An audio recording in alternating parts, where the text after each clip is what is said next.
If your mind tonight feels like a weight pressing on your chest, filled with memories you wish you could change, words you wish you'd said differently, choices that still echo in your quiet moments, take a deep breath. Let your shoulders drop. Unclench your jaw. You are not alone in this feeling. Regret is perhaps the most human of all emotions, the one that keeps us tethered to moments that no longer exist except in the chambers of our hearts. If you find comfort in this space and wish to return here for rest and wisdom, I invite you to subscribe to our community, a sanctuary for those seeking peace with their past. Let us know in the comments where you are listening from tonight and what you hope to release. There was once a monk named Anzan who carried a smooth river stone in the pocket of his robe. For 20 years, he kept this stone with him through every season, every meditation, every teaching. The other monks noticed, of course, but in the tradition of Zen, they did not ask, they simply observed. Some thought it was a meditation tool. Others wondered if it held some sacred significance. But Anzan never spoke of it, and the stone remained his silent companion through 2 decades of monastic life. One autumn evening, as the maple leaves fell like whispered prayers around the temple grounds, a young novice finally gathered the courage to approach Anzan. The old monk was sitting by the koi pond, watching the water's surface catch the last light of day. The novice bowed respectfully and asked, "Master Anzan, forgive my curiosity, but I have noticed you carry a stone. For all the years I have known you, that stone has been your constant companion. What is its meaning?" Anzan reached into his robe and pulled out the stone. It was grey and worn smooth by water, unremarkable in every way except for the care with which it was obviously kept. He held it up to the fading light, turning it slowly in his weathered fingers. "This stone," he said softly, "is my regret." The novice's eyes widened. "Your regret, master?" 20 years ago, Anzan continued, I spoke harshly to my younger brother. We argued over something so trivial I can barely remember the details now. Perhaps it was about our father's land, or a debt, or some imagined slight. But I remember the look in his eyes when I turned my back on him. I remember the sharp words I threw like stones. 3 days later, he died suddenly. A fever took him in the night. I never had the chance to apologize, to take back those words, to tell him I loved him. The novice sat down beside his teacher, silent in the face of such confession. The koi moved beneath the water's surface like shadows of things that once were. "I found this stone by the river where we used to play as children," Anzan said. "I picked it up on the day of his funeral, and I have carried it ever since.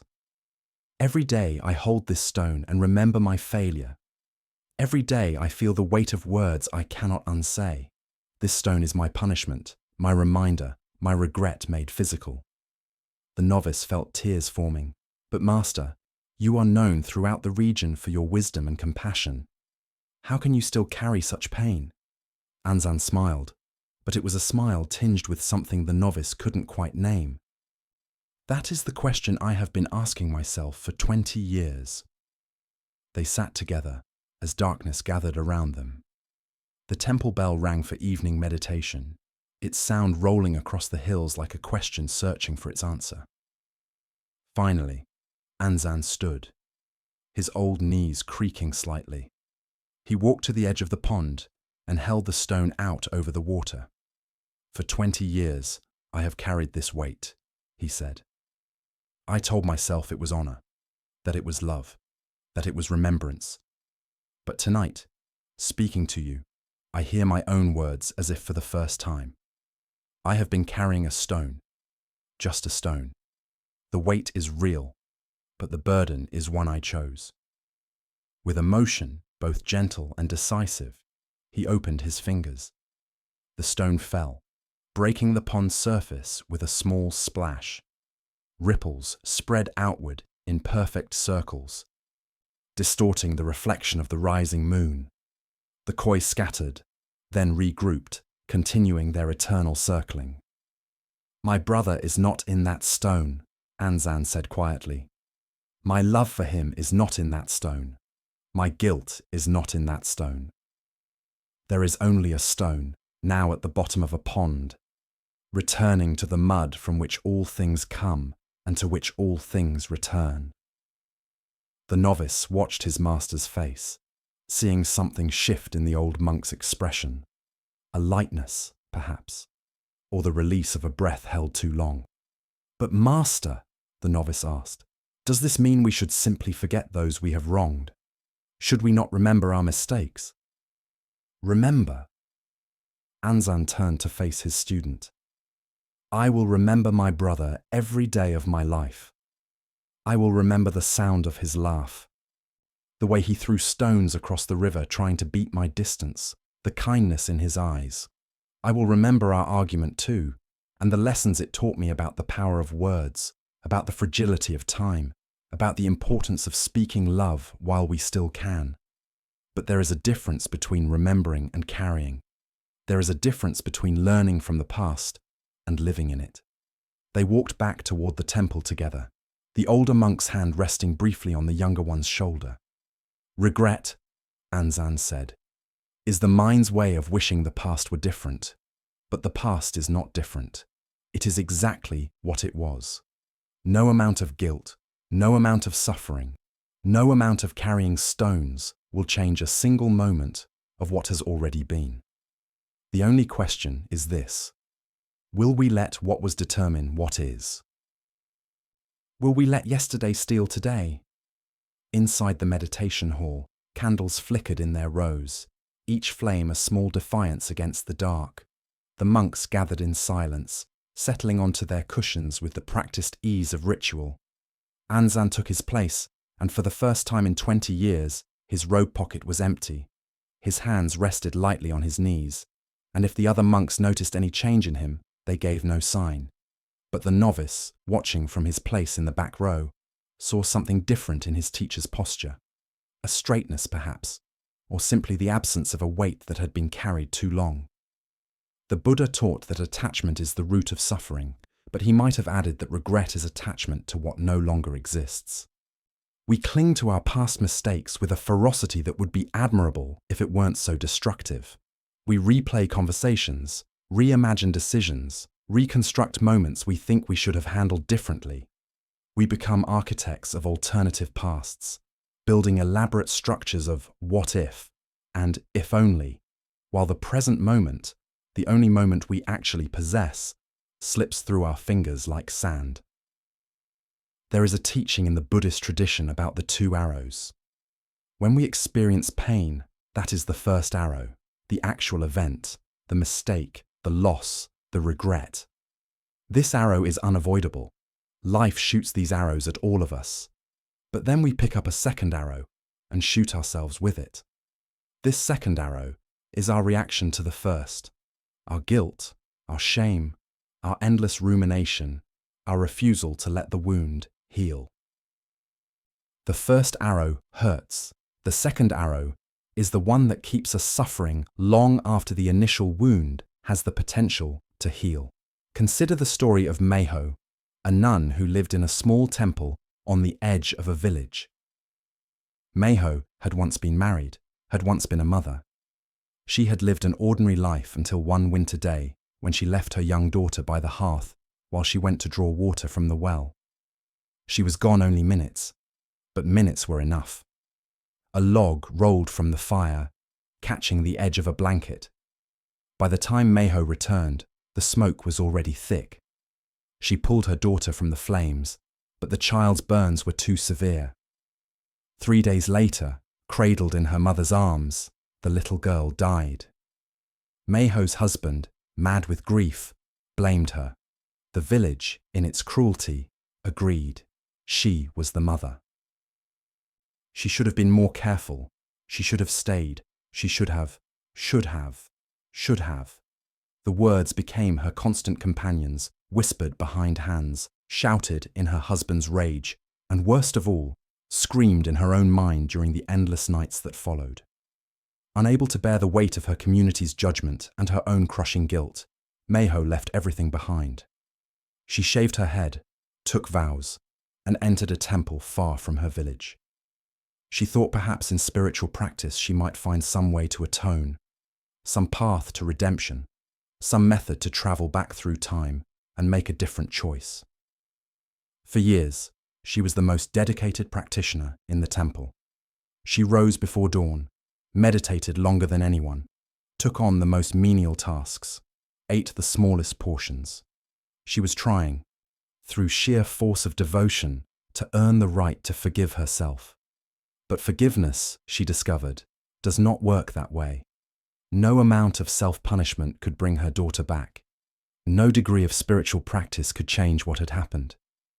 The past remained exactly as it was, impervious to her suffering. One day, the temple's master, an ancient woman named Seiko, called Meiho to her quarters. Seiko was known for her silence, sometimes going months without speaking. When she did speak, her words were chosen with the precision of a master calligrapher's brush.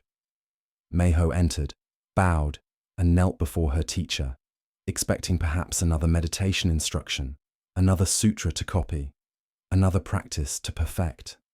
Instead, Seiko asked a simple question: "Why are you here?" Meiho answered automatically, "To practice the Dharma." "Master, to seek enlightenment." "Lies," Seiko said, not unkindly. "You are here to punish yourself. You are here because you believe if you suffer enough, your daughter might somehow, somewhere, be less dead.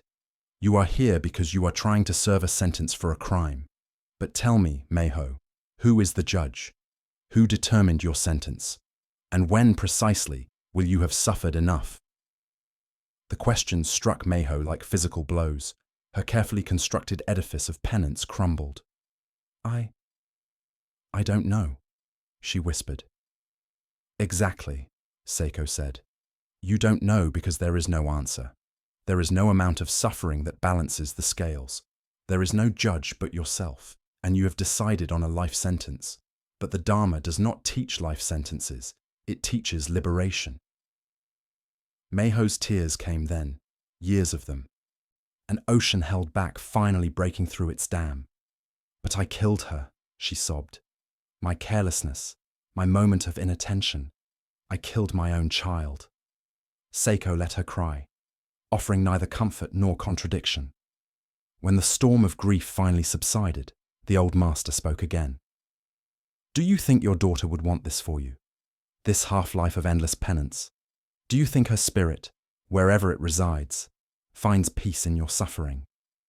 I don't know what she would want." "Then let me tell you what I know," Seiko said. "Children want their mothers to live, to truly live, not to exist as ghosts haunting the halls of their own regrets. Your daughter lived 5 years in this world. She knew your love. She felt your warmth. In her last days, she was held by you. That is not nothing. That is everything." "But if I had just—" Seiko raised her hand, stopping the familiar litany. If. The past is full of ifs, but they are all illusions. There is only what was. You drew water. A log rolled. A fire started. A child died.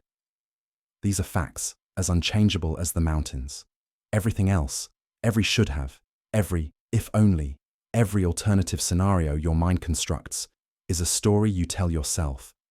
And it is a story that keeps you from living the life your daughter can no longer live." Meiho felt something shift inside her, like a great stone beginning to move after years of stillness. "How do I stop?" she asked. "How do I stop punishing myself?" "You decide to," Seiko said simply.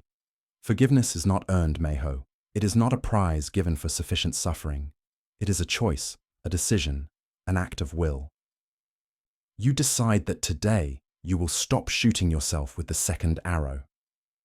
The concept of self-forgiveness is perhaps one of the most challenging aspects of Buddhist practice, because it requires us to do something that feels almost impossible, to extend to ourselves the same compassion we might easily offer to others. We are often our own harshest judges, holding ourselves to standards of perfection we would never expect from anyone else. We replay our mistakes endlessly, as if by sufficient repetition we might somehow wear away the reality of what occurred. But there is a teaching in Buddhism that might help us understand this differently. It is the teaching of impermanence, of anicca. Everything changes. The person who made that mistake, who spoke those words, who made that choice, that person no longer exists. Not because they died, but because every moment we are becoming someone slightly different. The cells in our body replace themselves. Our thoughts evolve. Our understanding deepens.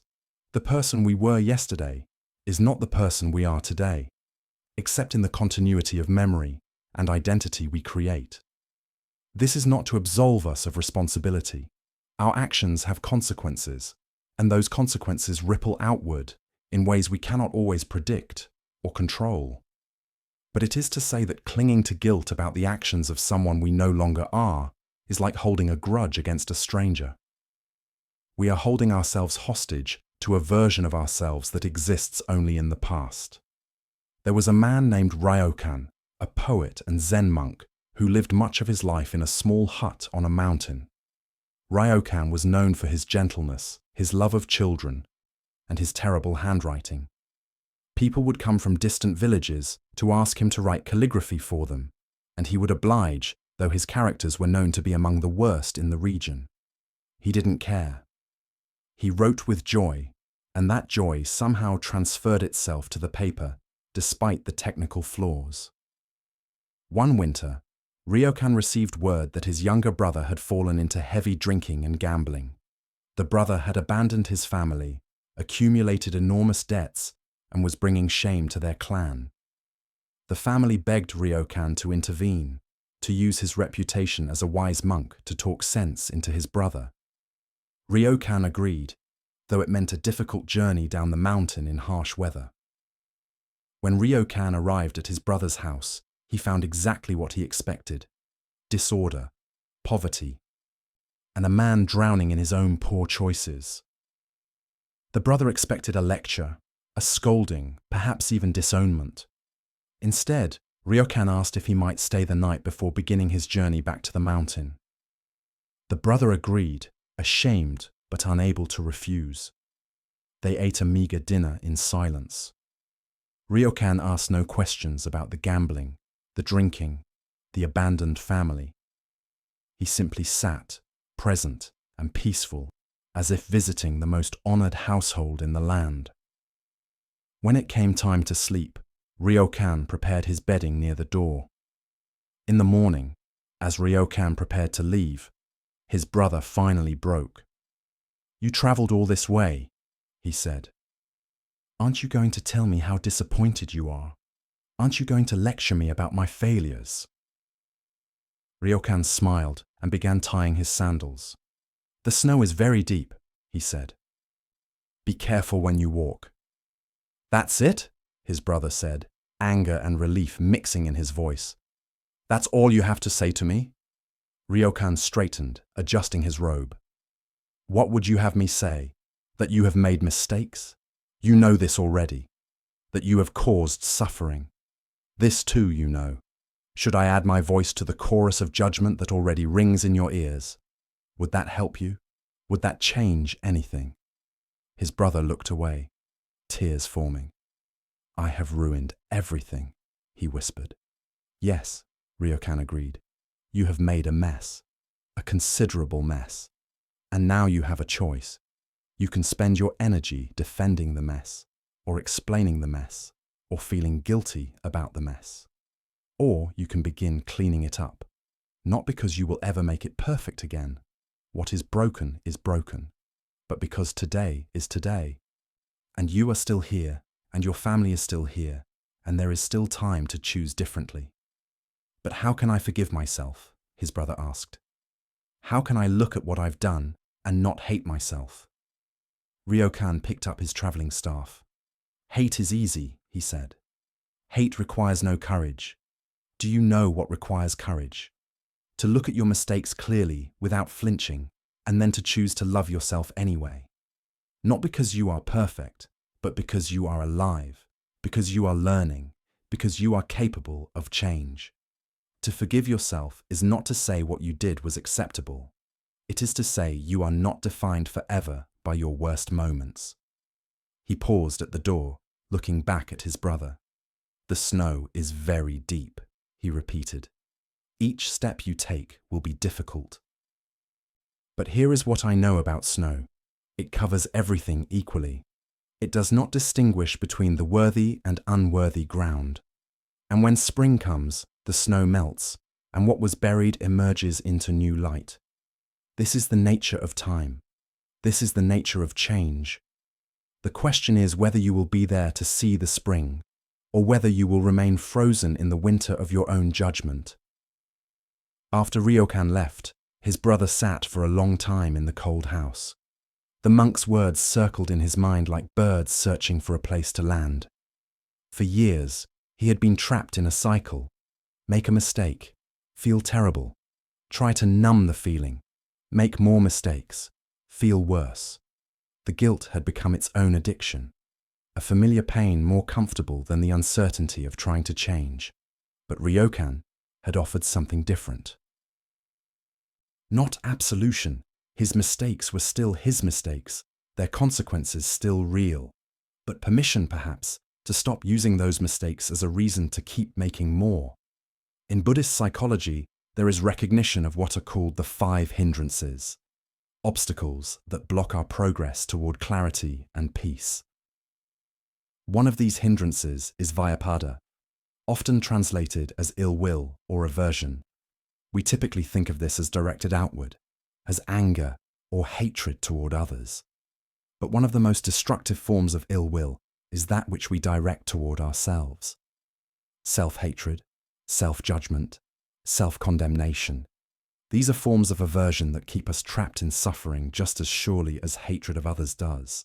The antidote to ill will in Buddhist teaching is metta, loving kindness, and this loving kindness must begin with ourselves. Not as an act of ego or self-indulgence, but as a simple recognition of our shared humanity, our shared vulnerability, our shared capacity for both mistake and growth. There is a meditation practice in the Buddhist tradition specifically designed to cultivate this self-compassion. It begins with phrases directed toward oneself. May I be happy. May I be healthy. May I be safe. May I live with ease.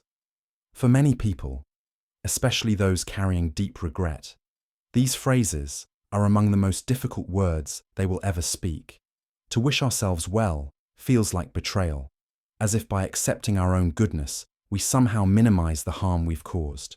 But consider this, your regret serves no one, not those you have harmed, not those you love, not the world at large, and certainly not yourself. Your suffering does not undo past harm. It only adds more suffering to the world. This is a difficult truth, but it is truth nonetheless. There was a woman named Sachiko who came to a meditation center carrying the weight of a terrible secret. 20 years earlier, when she was young and desperate, she had given up a child for adoption. The circumstances were complicated. She was alone, without resources, caught between cultures, terrified. She told herself it was for the child's good, that the adoptive family could provide what she could not. But the moment she signed the papers, a part of her heart froze solid, and it stayed frozen for 2 decades. She never spoke of it. She built a new life, married, had other children, but the secret sat inside her like a stone, growing heavier with each passing year. Every birthday of the child she'd given away, Sachiko would become distant, unreachable, locked inside her private grief. Her family learned to expect these dark periods, these days when she seemed to disappear, even while remaining physically present. When she came to the meditation center, it was because everything else had failed. Therapy, medication, distraction, work, nothing touched the core of her pain. In her first interview with the teacher, a monk named Soyen, she finally spoke the truth she had been carrying. The words came out broken and halting, each one a knife she had to swallow and then cough up again. When she finished, she sat waiting for judgment. Instead, Soyen asked. What were you supposed to do? The question confused her. I don't understand. You were young, alone, without resources, in a country where you barely spoke the language. You had a child you could not care for. What were you supposed to do? I should have found a way, Sachiko said automatically. I should have tried harder. I should have. Should have with what? Soyen interrupted gently. With the money you didn't have, with the family support that wasn't there, with the language skills you hadn't yet developed, with the knowledge of resources you had no way to access. You say you should have, but you speak from the perspective of who you are now. Educated, established, fluent, knowing. But that person did not exist 20 years ago. The person who made that decision was different. She did the best she could with what she knew, with what she had, with who she was. Sachiko felt something crack open inside her. But I abandoned my child, she whispered. Yes, Soyen agreed. You did. And that action caused pain, for the child, for the adoptive family navigating that complexity, for you. This is true. But tell me, if you could go back to that young woman, that terrified girl, what would you say to her? Sachiko closed her eyes. In her mind, she saw herself as she had been. So young, so scared, so alone. I would tell her I understand, she said softly. I would tell her she wasn't a bad person. I would tell her she was doing the best she could in an impossible situation. Yes, Soyen said. You would offer her compassion. You would see her clearly, in all her complexity and difficulty and impossible choices. You would not hate her. So why do you hate her now? Why do you punish her, day after day, year after year? She is still you. She is the you that was. And she is asking, even now, for you to finally understand. Sachiko began attending the meditation center regularly. She learned the practice of metta, starting with the traditional phrases.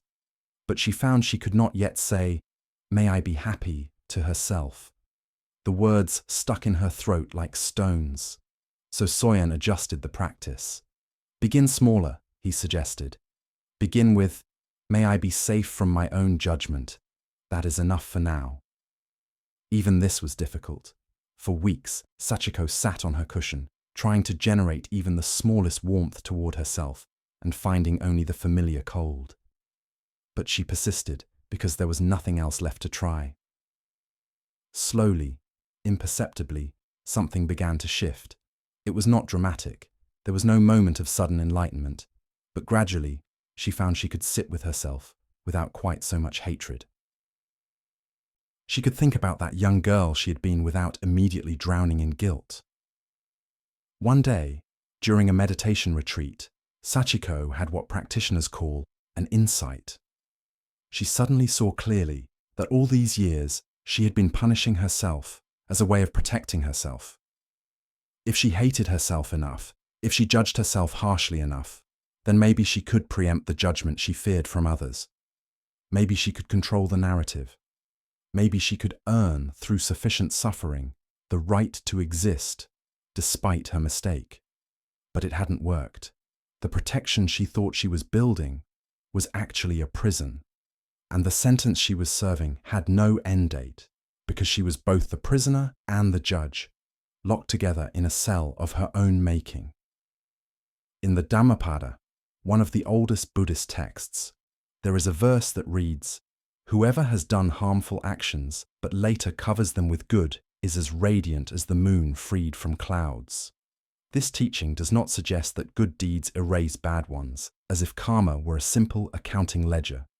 Rather, it acknowledges that transformation is possible, that we are not forever defined by our worst moments, and that the choice to act differently now has its own power and meaning. The Buddhist concept of karma is often misunderstood. In popular usage, karma has become almost synonymous with fate or cosmic punishment, a kind of spiritual ledger where good deeds earn rewards and bad deeds earn punishments. But the original meaning is much more straightforward. Karma simply means action, and more specifically, the law of cause and effect. Every action has consequences. What we do matters. This is not mystical or supernatural. It is simply true. But here is what is also true. Karma is not fixed. The consequences of our actions ripple outward, but they do not determine every moment of our future. We are not trapped by our past actions like insects in amber. Every moment presents a new choice, a new opportunity to act differently, to create new karma. This is the hope embedded in the teaching. You are not your mistakes. You are what you do next. There was a businessman named Hiroshi who built his company on compromises. Small ones at first. A corner cut here, a regulation overlooked there, a competitor sabotaged through whispered lies. Each choice seemed insignificant in isolation, merely pragmatic. But over years, the compromises accumulated.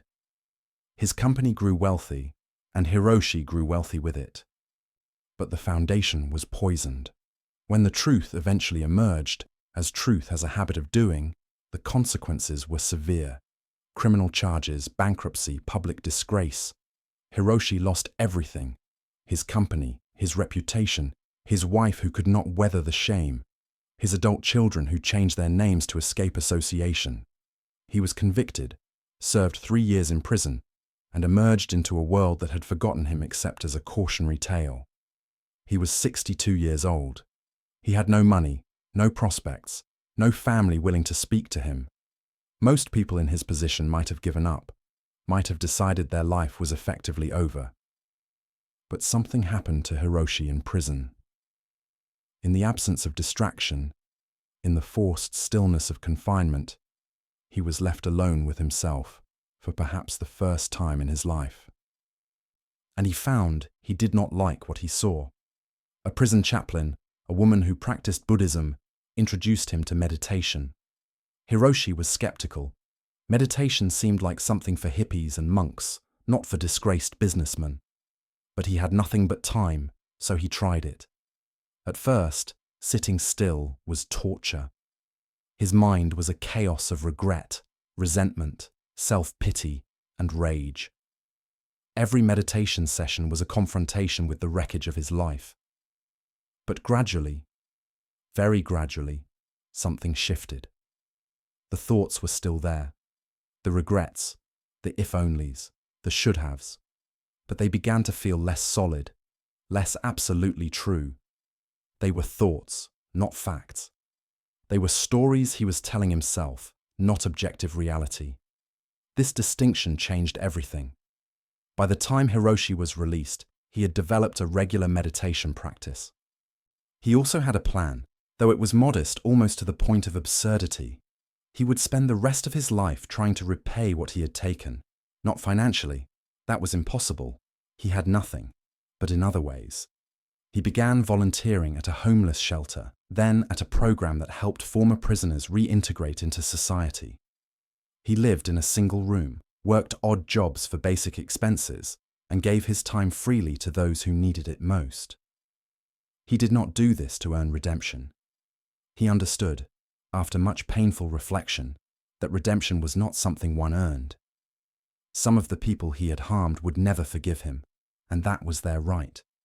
His former business partners, the employees who lost their jobs, the investors who lost their savings, he could not give them back what they had lost. He could not undo the harm he had caused, but he could choose, every day, to act differently. He could choose to be someone who helped rather than harmed.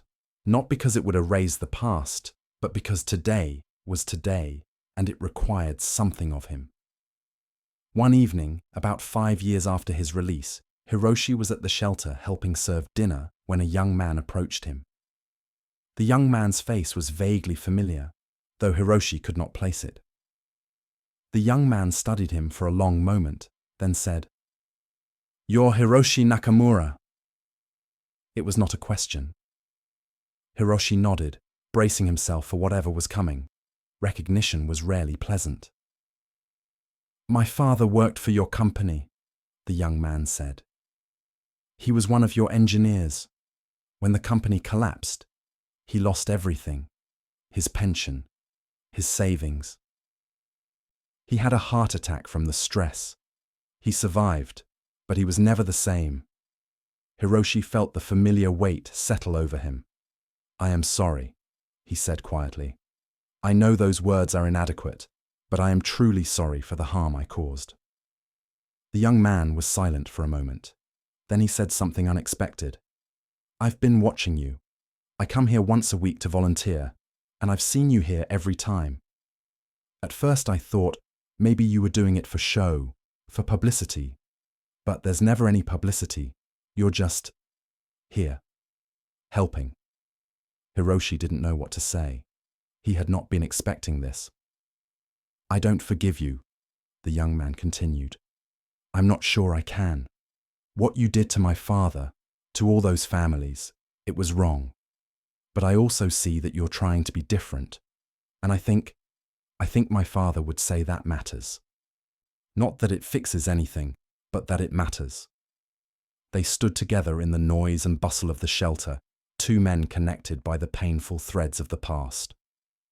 Finally, Hiroshi said, "For what it's worth, I would understand if you hate me. I have given you reason." "I did hate you," the young man said, "for years, but hate is exhausting. And watching you here, I realize that if you can change, if you can become someone different than who you were, then maybe there's hope for all of us. Maybe we're not trapped by our worst moments. Maybe transformation is real." One of the teachings that appears repeatedly across Buddhist traditions is the parable of the raft. The Buddha taught that his teachings were like a raft, useful for crossing the river, but not something to carry on your back once you've reached the other shore. This teaching is about non-attachment, about not clinging even to useful things once they have served their purpose. But we can extend this metaphor to regret.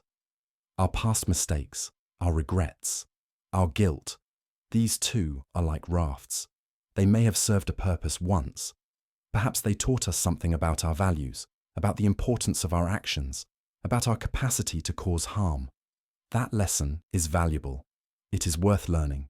But once we have learned it, we do not need to carry the raft forever.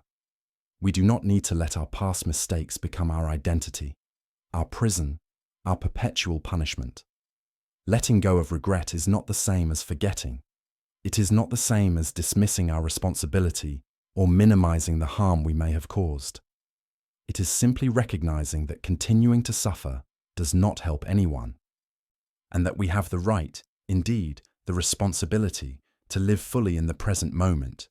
There was a teacher named Shunryu Suzuki who founded the San Francisco Zen Center. He was known for his gentle teaching style and his profound understanding of the difficulties faced by Western students trying to practice Zen. One day, a student came to him in great distress. The student had been practicing for several years, but he could not shake the feeling that he was fundamentally flawed, that his past mistakes made him unworthy of enlightenment. "I have hurt so many people," the student confessed. "I have been selfish and cruel. How can someone like me possibly become enlightened?" Suzuki Roshi looked at his student with great kindness. "You think enlightenment is for good people?" he asked. The student nodded. "Isn't it? Isn't that the whole point, to become better?" "No," Suzuki Roshi said simply. "Enlightenment is not for good people. It is not a reward for moral perfection. It is simply waking up to reality as it is. And reality as it is includes you, with all your mistakes and regrets and imperfections. You do not have to become worthy of enlightenment. You already are worthy because you are alive, because you are here, because you are capable of suffering and therefore capable of the end of suffering." "But what about all the harm I've caused?" the student asked. "What about it?" Suzuki Roshi replied. "The harm is real. The consequences are real. This is true. But tell me, does your guilt heal anyone you have hurt? Does your self-hatred undo any mistake you have made? Or does it simply add more suffering to a world that already contains too much?" The student had no answer. Suzuki Roshi continued, "You are practicing guilt as if it were a spiritual discipline. But guilt is not practice. Guilt is ego in disguise, the ego that says you should be perfect, that you should be special, that you should be beyond making mistakes. But you are not beyond making mistakes. You are human. This is not a flaw. It is simply what you are. Then what should I do? The student asked. How do I make amends? Ah, Suzuki Roshi said. Now you ask a better question. Making amends is different from guilt. Guilt looks backward and says, I am bad. Making amends looks forward and asks, what can I do now? Do you see the difference? The student thought about this. So I should try to repair the harm I've caused? If possible, yes. Suzuki Roshi agreed. But understand that full repair may not be possible. Some things, once broken, remain broken. Some harm, once caused, cannot be completely undone. This is painful to accept, but it is true. So yes, repair what you can. Apologize when apology is appropriate. Make restitution where restitution is possible. But also understand that your primary responsibility now is to not cause more harm. To live with integrity. To practice kindness. To be present. This is how you honor both those you have harmed and yourself. But how do I forgive myself? The student asked, returning to his original anguish. Suzuki Roshi was quiet for a long moment. Then he said, You are asking the wrong question. The question is not how to forgive yourself. The question is, who is there to forgive?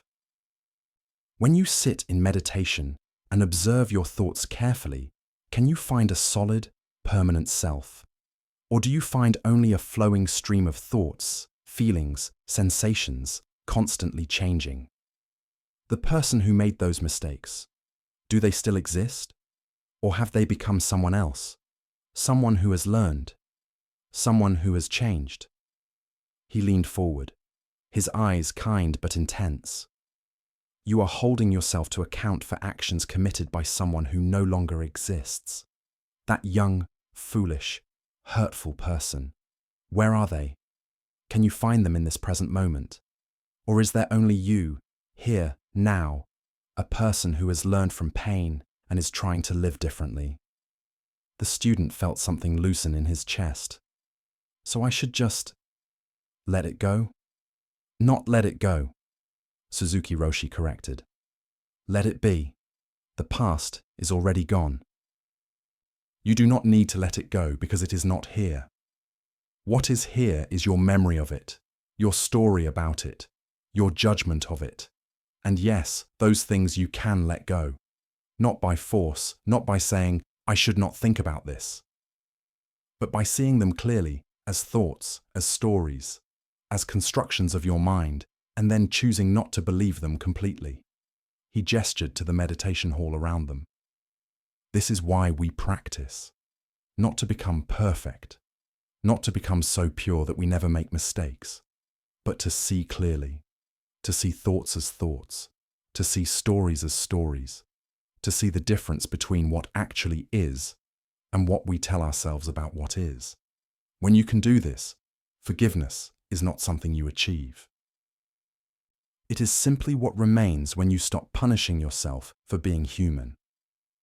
The concept of right action is one of the 8 aspects of the Noble Eightfold Path, the Buddha's prescription for ending suffering. Right action involves understanding that our actions have consequences and choosing to act in ways that reduce rather than increase suffering. But what does right action mean in the context of past mistakes?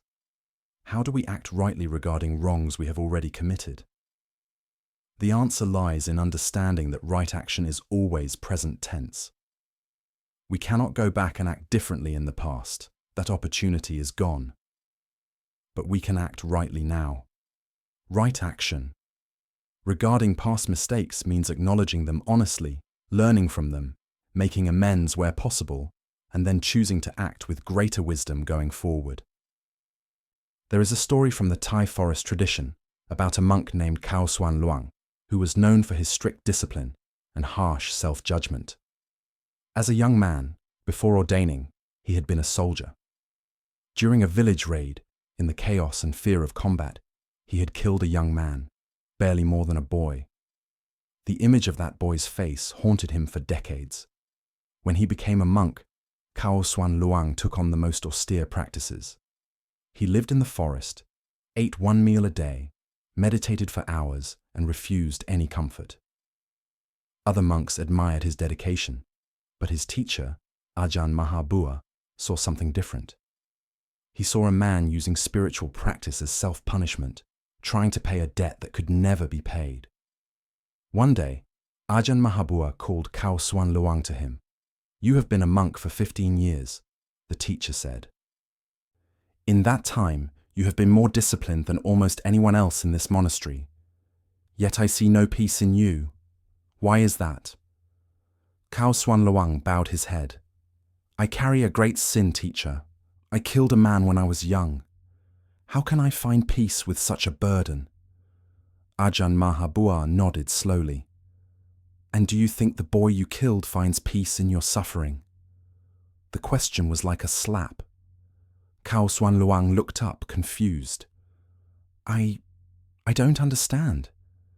Do you think," Ajahn Mahabua continued, "that wherever that young man's consciousness has gone, whether reborn, whether dissolved, whether resting, do you think it is helped by your torment? Does your pain balance his pain? Does your guilt give him peace?" "No," Cao Xuan Luang admitted. "But what else can I do? The deed is done. I cannot undo it." "No," his teacher agreed. "You cannot undo it, but you can stop doing it over and over again in your mind. Every day you kill that boy again in your thoughts. Every day you replay the moment, you relive the horror, you re-inflict the wound. Not just on him, but on yourself. How many times must he die? How many times must you kill him?" Cao Xuan Luang felt tears on his face. "I don't know how to stop," he whispered. "Begin by understanding this," Ajahn Mahabua said. "That boy is dead. He died once, many years ago. He is not dying now. The suffering happening now is your suffering, not his. You have transformed his death into a tool for your own punishment. But this serves no one. It does not honor his life. It does not restore anything. It only creates more suffering where suffering already exists." "Then what should I do?" Cao Xuan Luang asked. "How do I live with what I have done?" "You live by living," his teacher replied. "You take the life that remains to you, the life that boy no longer has, and you use it well, not through harsh punishment of yourself, but through genuine practice, through developing compassion, through helping others, through becoming someone who protects life rather than takes it. The person you were when you killed that boy, that person was afraid, caught in circumstances of war, acting from confusion and fear. But that person is gone. The question is, who are you now? And who do you choose to become? But won't I forget him if I stop punishing myself? Cao Xuan Luang asked. Won't I dishonor his memory?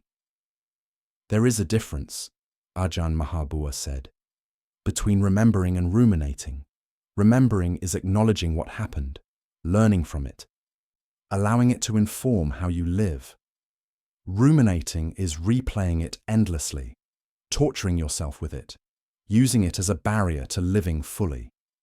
You can remember the boy without destroying yourself.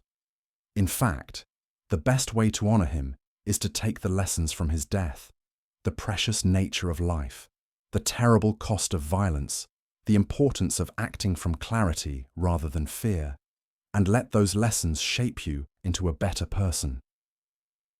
Cao Xuan Luang absorbed these words slowly. It was not a quick transformation. Decades of self-punishment do not dissolve overnight. But he began to shift his practice.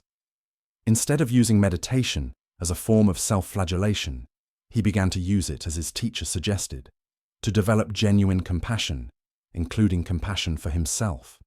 He began to allow that he was worthy of the life he still possessed, and that the best use of that life was not endless guilt, but genuine transformation. Years later, a young monk asked Cao Xuan Luang about the rumors he had heard, that the older monk had killed someone before ordaining. Was it true? Cao Xuan Luang did not deny it. Yes, he said simply. In another life, in another time, I was someone who took a life. This is true. And you can live with that? The young monk asked, somewhat shocked. I live with it by living, Cao Xuan Luang replied. The person who committed that act is gone. I cannot bring back the boy who died. I cannot undo what was done, but I must, use the life I have remaining to create more wisdom and less suffering in the world. This is not forgetting. This is not minimizing. This is simply recognizing that I have a choice about what I do with the days I have left. I can spend them in guilt, or I can spend them in service. The boy's death cannot be changed, but what I do in response to it can. In the Theravada Buddhist tradition, there is a practice called contemplation of death. This might seem morbid at first, but its purpose is not to cultivate fear or despair. Rather, it is to cultivate perspective, to remind us that our time is limited and therefore precious. When we truly understand that we will die, that our time here is finite, it becomes harder to justify wasting that time on endless self-recrimination. Imagine you were told you had 1 year to live. How would you spend that year? Would you spend it reliving your past mistakes, cycling through guilt, punishing yourself for things you cannot change? Or would you choose to live as fully as possible, to love as completely as possible, to make whatever contribution you could in the time remaining? Now consider this. You do not know how much time you have. It might be 1 year, it might be 50 years, but it is finite. Every day spent drowning in regret is a day you will never get back. This is not meant to pressure you into toxic positivity or forced happiness. It is simply an invitation to consider whether your suffering is serving any useful purpose, or whether it is simply habit, a familiar pain more comfortable than the vulnerability of trying to live differently. There was a woman named Jin Ai who lived in a small Korean town. When she was 43 years old, her teenage daughter was killed by a drunk driver. The driver was also young, barely 20, a university student who had made a terrible decision. He survived the crash with minor injuries. Jinai's daughter did not. The trial was agonizing. The young man, his name was Minjun, was convicted and sentenced to 5 years in prison. It seemed absurdly insufficient to Jinny. 5 years for her daughter's entire life. 5 years for all the futures that would never happen, all the moments that would never be lived. But the law was the law, and 5 years was what he received. Jinny's grief transmuted into rage, and her rage hardened into a bitter obsession. She attended every parole hearing to argue against his release. She started a website detailing his crime, ensuring anyone who searched his name would know what he had done. She built her life around keeping him accountable, around ensuring he could never forget, never move on, never be free of what he had done. And in doing so, she locked herself in prison alongside him. Her friends drifted away, unable to be around her constant anger. Her husband, also grieving, could not reach her through the walls she had built. She quit her job to focus on her crusade. Years passed, and she barely noticed them, because she was living in the frozen moment of her daughter's death, playing it over and over, unable to move forward. When Minjun was finally released after serving his full sentence, Jinai was there, along with several reporters she had contacted. She expected to feel satisfaction seeing him emerge, beaten down by years of incarceration. Instead, what she saw confused her. He was thin, yes, and obviously marked by his time in prison. But there was something else in his face, a kind of sorrow so deep it seemed to have carved new lines into his features. He saw her immediately, standing there with her signs and her reporters. Their eyes met, and in that moment, Jinai saw something she had not expected. She saw that he had not forgotten, had not moved on, had not minimized what he had done. She saw that he too had been living in that frozen moment, trapped in the worst night of his life, carrying the weight of her daughter's death every day. This realization did not bring forgiveness, not then, perhaps not ever, but it brought something else, recognition. She saw that she had been so focused on ensuring he suffered that she had not noticed she was suffering just as much. She had thought that by keeping him trapped in his guilt, she was honoring her daughter. But in reality, she had trapped herself, and her daughter, her beautiful, vibrant daughter who loved life, would not have wanted this for her mother. The reporters asked Jin'e for a statement. They expected more of her usual fierce condemnation. Instead, she found herself saying, "I'm tired." Just that. "I'm tired." She went home. For the first time in 5 years, she did not update her website. She did not plan her next action. She simply sat in her house, feeling the exhaustion of years of rage. Her husband found her there, sitting in the dark. He sat beside her without speaking, and they held hands in silence, two people who had lost their way in grief. It was not an ending. There was no sudden healing, no moment of reconciliation that made everything all right. Jin'e would grieve her daughter for the rest of her life, but slowly, imperceptibly, she began to make a different choice. She began to ask herself not, "How can I ensure he suffers?" but, "How do I want to live the years I have remaining?" She started attending a support group for parents who had lost children. She resisted at first. She did not want to be around other people's grief. She could barely handle her own. But the group leader was gentle and persistent, and eventually Jin'e found something unexpected. Community. Other people who understood. Other people who had also stood at the precipice of consuming rage and somehow stepped back. In one meeting, an older woman shared that her son had been killed 15 years earlier. She spoke about the years she had lost to grief and anger, and then about the slow process of deciding to live again, not because the pain went away, but because she realized her son would want her to live. Jin'e found herself crying, the first real tears she had shed in years, not tears of rage but of grief, pure and simple. After the meeting, she approached the older woman. "How did you do it?" she asked. "How did you decide to live again?" The woman smiled sadly. "I asked myself a question," she said. "I asked, if I could speak to my son one more time, what would he say to me? Would he want me to spend the rest of my life frozen in anger? Would he want me to destroy myself in pursuit of revenge? Or would he want me to remember him with love, to carry him forward by living as fully as I could?" "And what was your answer?" Jin'e asked. "I knew the answer immediately," the woman said. "He would want me to live. Not to forget him, never that, but to live in a way that honored his love of life, not his death. So, I decided to try.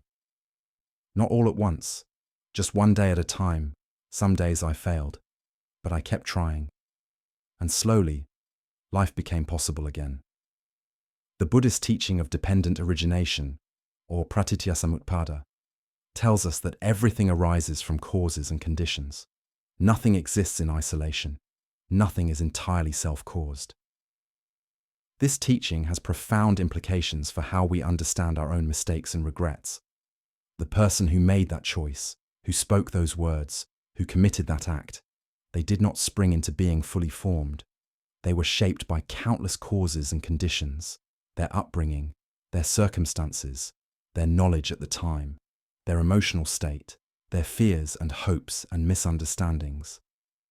This does not absolve us of responsibility. We are still responsible for our actions.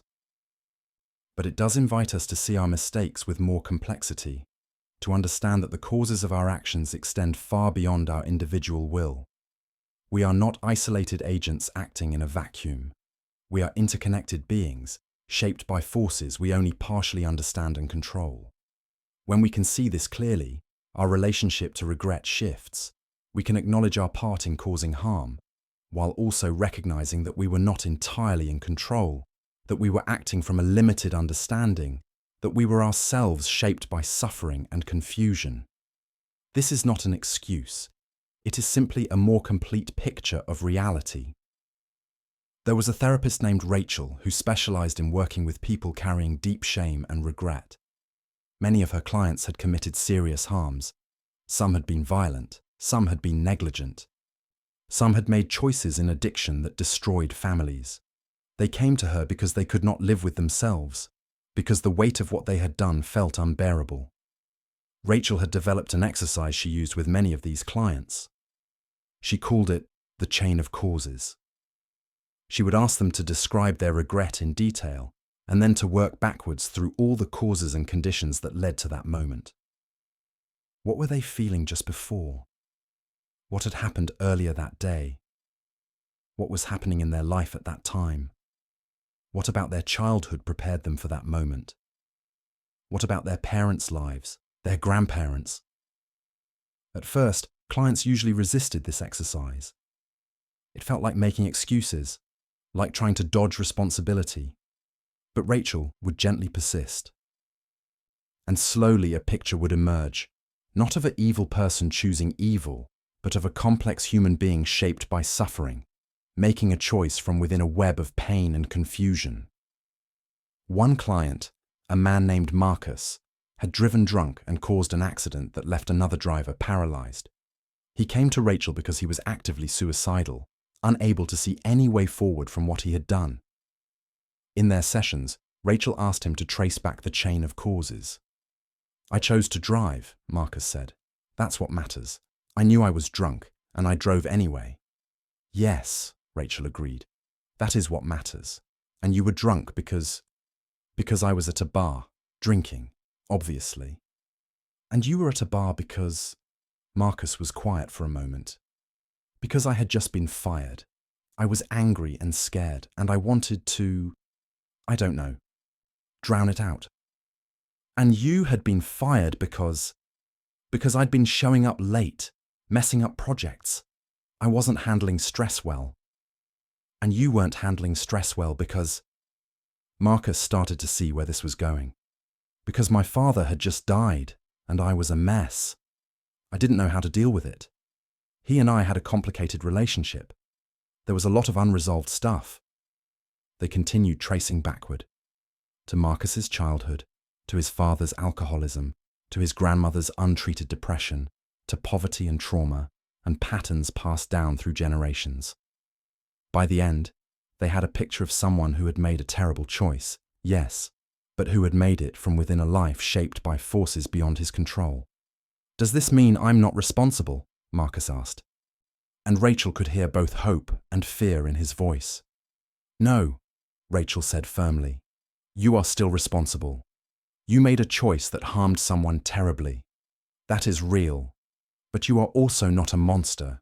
You are a human being who made a terrible decision from within a context of pain and confusion. Can you see the difference?" Marcus thought about this. "So what do I do with that understanding?" "You hold both truths at once," Rachel explained. "You acknowledge the harm you caused, fully, without minimizing it. And you also extend compassion to the person you were in that moment, not because what you did was okay, but because that person was suffering and confused and did not have the resources or clarity to make a better choice. From that place of holding both truths, you can ask, what do I do now? How do I live the rest of my life in a way that acknowledges the harm I caused while also recognizing my humanity? Over many months, Marcus began to develop what psychologists call self-compassion. This was different from self-esteem, which is often contingent on our successes and failures. Self-compassion was a baseline recognition of shared humanity, of the understanding that all people suffer, all people make mistakes, all people are worthy of basic compassion simply because they are sentient beings capable of suffering. This did not make his guilt disappear. He still carried the knowledge of what he had done, still felt genuine remorse for the life he had altered. But the guilt no longer consumed him entirely. He could acknowledge his mistake and also believe he was worthy of continuing to live, of trying to do better, of contributing positively to the world. Eventually, Marcus began volunteering for organizations working to prevent drunk driving. He spoke at schools, sharing his story, not to seek sympathy, but to help young people understand the real consequences of these choices. He wrote a letter to the man he had injured, not expecting forgiveness. The man had every right to hate him, but simply expressing his genuine remorse and his commitment to ensuring no one else suffered as that man had. The man never responded to his letter, which was his right.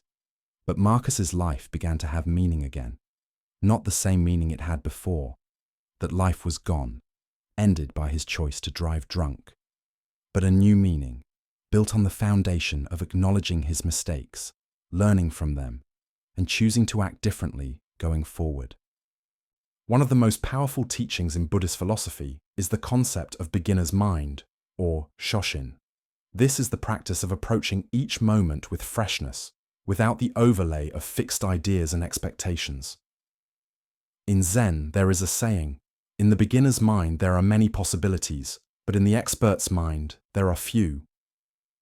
What does this have to do with regret? Everything. When we carry regret, we fix ourselves in place. We tell ourselves a story. I am the person who did this terrible thing. This is who I am. That story becomes our identity, our prison. But beginner's mind invites us to approach each moment, including each moment of our own identity, with freshness. Yes, you did that thing. But are you still that person? Or are you, right now, in this present moment, someone who can choose differently? Every moment is an opportunity to begin again, not to erase the past, but to choose differently in the present. This is not naive optimism. It is the deepest realism. The past is past. It cannot be changed. The only thing that can be changed is what happens next. And what happens next is always, in some measure, up to us. There was a Zen master named Taisen Deshimaru who taught in France in the latter part of the 20th century. He was known for his fierce teaching style and his ability to cut through his students' self-deception. One day, a student came to him with a familiar complaint. She had been practicing for years, but she kept making the same mistakes. She would lose her temper, speak harshly, act selfishly. She was beginning to believe she was incapable of real change. Deshimaru listened to her catalogue of failures, then asked a simple question. "How long have you been making these mistakes?" "Years," the student said. "The same patterns, over and over. I feel like I'm trapped in them." "And in those years," Deshimaru continued, "have you ever, even once, acted differently?" The student thought about this. "Well, yes, sometimes. Sometimes I catch myself before losing my temper. Sometimes I choose kindness when my impulse is toward cruelty." "Ah," Deshimaru said. "So you are not actually trapped. You are capable of change. You have proven this. The question is not whether you can change, but how often you remember that you can." "But the fact that I keep falling back into the same patterns, doesn't that mean the change isn't real?" the student asked. Deshimaru shook his head. "It means you are human. It means you have habitual tendencies, patterns worn deep by repetition. But habits can be changed. Not overnight, not through a single moment of insight, but through patient, persistent practice. Every time you notice the habit and choose differently, you weaken that pattern. Every time you fall back into the habit, you have an opportunity to begin again. This is practice, not perfection, but persistence." He leaned forward, his gaze intense. "You are expecting yourself to be transformed completely and permanently, like a caterpillar becoming a butterfly. One change, irreversible. But human transformation is not like that. It is more like turning a great ship. You cannot turn it all at once. You adjust the rudder slightly, and the ship continues forward, but its direction begins to change. Degree by degree, so slowly you might not notice at first, the ship turns. Eventually you find you are heading in a completely different direction, but it required patience. It required consistent small adjustments, not one dramatic turn." The student absorbed this. "So I should just keep trying, even though I keep failing?" "You keep trying because you keep failing," Deshimaru said. "Success would mean practice is over. Failure means practice continues, and practice continuing means you are still alive, still learning, still capable of growth. Do you see? Your failures are not evidence that change is impossible. They are evidence that you are in the process of changing. This teaching reframes how we understand our relationship to our mistakes and habits.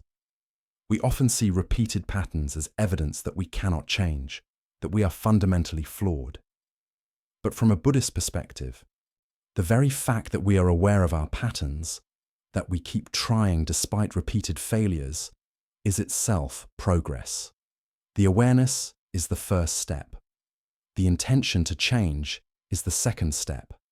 The actual behavioral change is the final step, but it requires the first two steps to happen first. And here is the radical truth. Even if you never fully change, even if you struggle with the same patterns for your entire life, the trying matters. The awareness matters. The intention matters. Not because they will earn you some cosmic reward, but because they represent your refusal to be defined entirely by your worst impulses.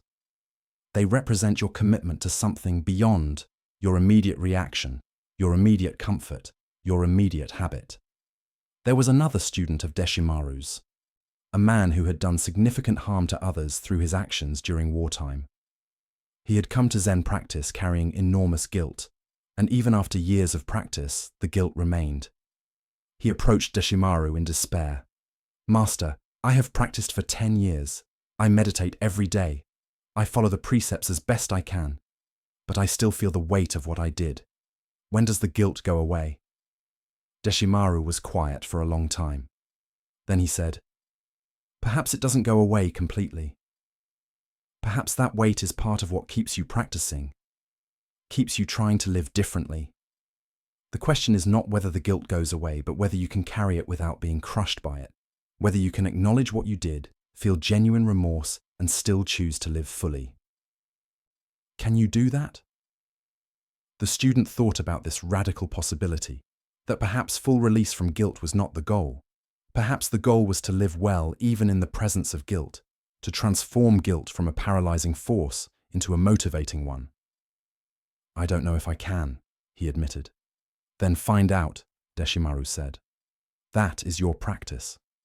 Not to become someone who never did what you did, not to become someone so enlightened they feel no guilt, but to become someone who can acknowledge their past, feel appropriate remorse, and still choose to engage fully with the present moment. This is possible. I have seen it. The question is whether you are willing to try." In the Mahayana Buddhist tradition, there is a beautiful concept called the Bodhisattva vow. A bodhisattva is someone who vows to work toward the liberation of all beings, even if it takes infinite lifetimes. The vow itself is almost absurd in its ambition to save all beings from suffering. How could any individual accomplish such a thing? And yet practitioners take this vow, not because they believe they will succeed in any conventional sense, but because the vow itself transforms them. It orients their life towards something beyond their individual concerns, something that gives meaning to their actions. What does this have to do with regret? Everything. When we are trapped in regret, we are entirely focused on ourselves, our mistakes, our guilt, our suffering. This inward focus intensifies the suffering. But when we can shift our orientation outward, when we can ask, how can my experience, even my mistakes, be of service to others? Something shifts. Our pain gains meaning. Our mistakes become teachers, not just for ourselves, but for others who might learn from them. This does not erase the harm we may have caused, but it does offer a way forward, a way of transforming suffering into something that might, in some small way, reduce suffering for others. There was a teacher named Pema Chodron, a Western Buddhist nun in the Tibetan tradition, who often spoke about this transformation of pain into compassion. She had her own history of mistakes and failures, a difficult divorce, struggles with her children, times when she acted from hurt rather than wisdom. She did not hide these failures. In fact, she spoke about them openly, using them as teaching tools. In one talk, she described what she called the poison into medicine principle. In Tibetan Buddhism, there is a teaching that anything, even poison, can become medicine if we know how to use it properly. Our most painful experiences, our deepest regrets, our worst mistakes, these too can become medicine. Not medicine that makes everything okay, but medicine that helps us and others wake up to reality, develop compassion, understand the importance of our choices. A student once asked her, "But how do I do that? How do I transform my regret into something useful?" Pema suggested this practice. Whenever you feel regret arising, instead of spiraling into self-recrimination, pause. Acknowledge the regret. Feel it fully without trying to push it away. And then think, others feel this too.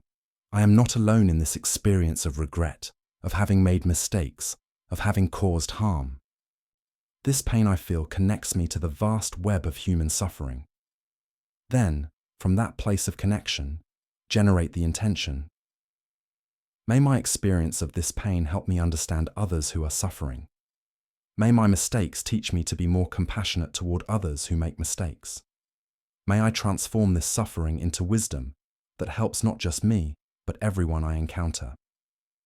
This practice does not erase the regret, but it shifts our relationship to it. The regret becomes not just a personal burden, but a bridge of compassion, a way of connecting to others, a teacher that helps us become more understanding and kind. There was a woman named Susan who had abandoned her young son when he was 5 years old. She had been in the grip of addiction at the time, unable to care for herself, let alone a child. Her parents had taken custody, and Susan had disappeared into her addiction for nearly a decade. By the time she got sober, her son was 14, and the damage was done. He wanted nothing to do with her, and she could not blame him. Susan carried this abandonment as her defining shame. She had destroyed the most important relationship in her life, failed in the most fundamental way a mother can fail. In early sobriety, this shame nearly destroyed her. She relapsed twice, each time because the pain of facing what she had done felt unbearable. But in her third attempt at recovery, Susan found a sponsor who practiced Buddhism. The sponsor introduced her to the practice Pema Chodron described, of transforming poison into medicine. At first, Susan resisted. Her crime felt too great to be redeemed, too terrible to be used for any positive purpose. But her sponsor was patient. "You abandoned your son," the sponsor said bluntly. "That is true, and you cannot undo it. Also true. So now you have a choice. You can let that abandonment define you and destroy you, or you can let it teach you, and through that teaching, perhaps help other mothers who are struggling, other addicts who are in the grip of something they can't control, other children who feel abandoned." Susan began attending support groups for parents in recovery. At first, she just listened, unable to speak. But gradually, she began to share her story. She did not minimize what she had done or make excuses. She simply told the truth. "I abandoned my child. I was not strong enough, not healthy enough, not whole enough to be the mother he needed, and I will carry that regret for the rest of my life. But I also know that I am not alone in this experience. Other parents here have done similar things, or fear they might, or are currently in the grip of addiction that is destroying their relationships with their children. So I share my story not to seek forgiveness, but to say, you are not alone, and it is possible to choose differently, even if you can't undo the past." Her story resonated. Other parents in the group began to open up about their own abandonments, their own failures, their own crushing guilt. Susan found that by being willing to speak her truth, she created space for others to speak theirs. This did not fix her relationship with her son. He was still, understandably, hurt and angry. But it gave her suffering meaning. It transformed her deepest shame into something that could, in small ways, help others.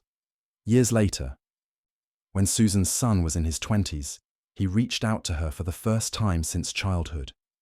He had heard, through extended family, about her work with other parents in recovery. He was curious about this mother he barely remembered, this person who had both harmed him so deeply and apparently helped others avoid similar harm. They met for coffee.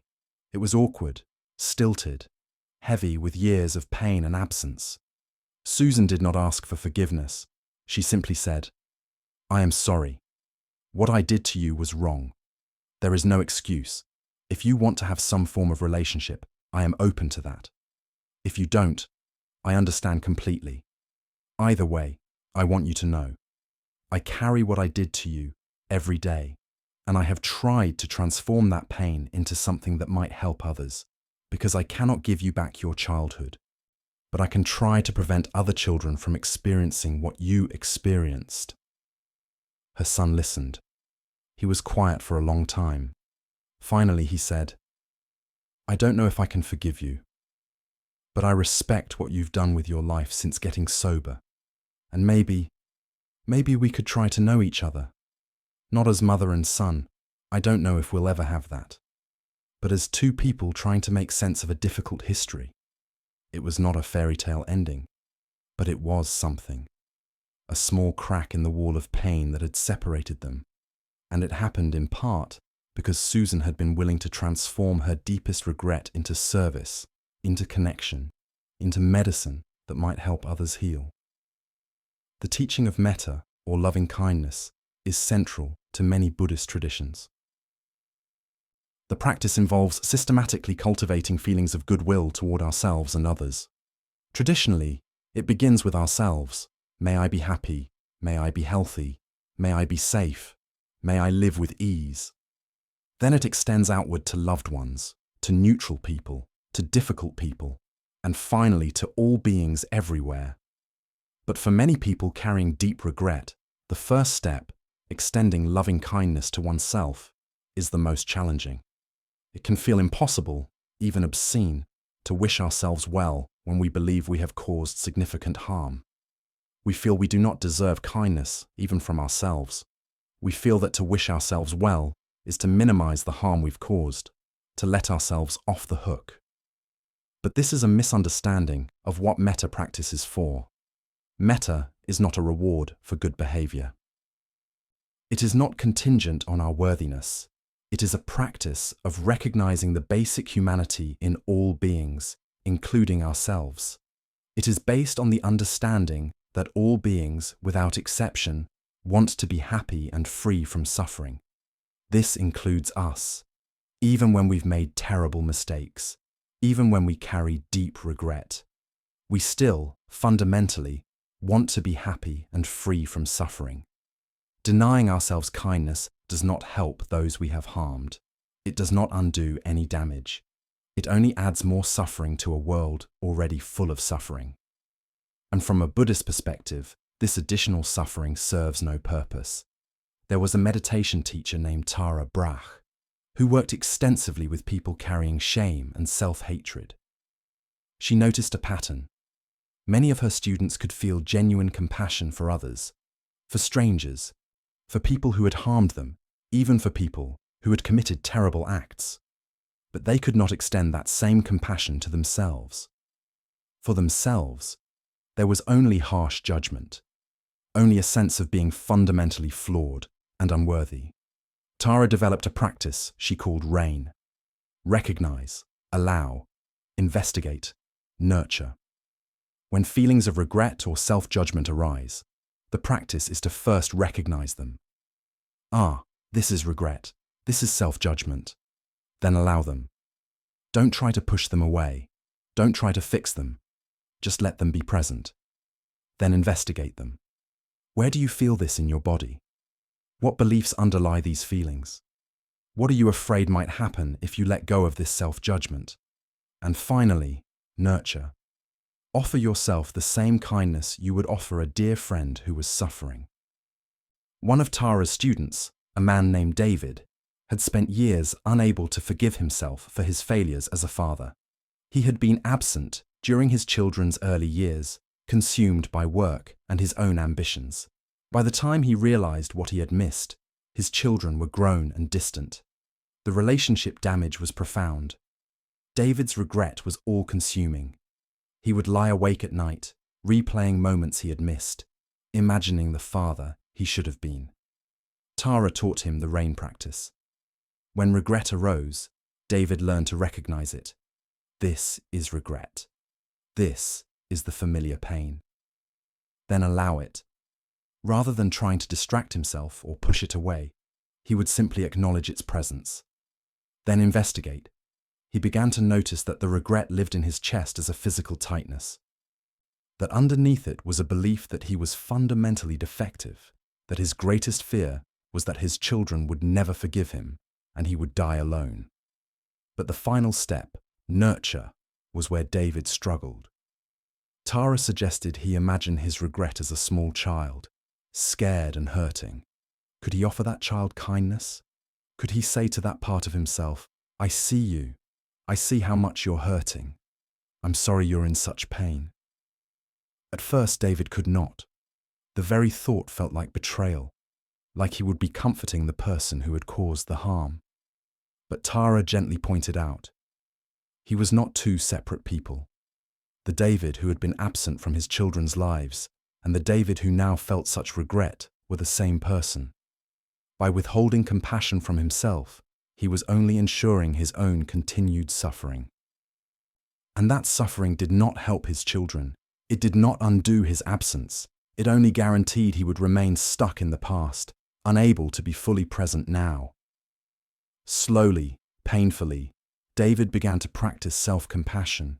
It felt awkward and false at first, but he persisted, because he had tried everything else and nothing had worked.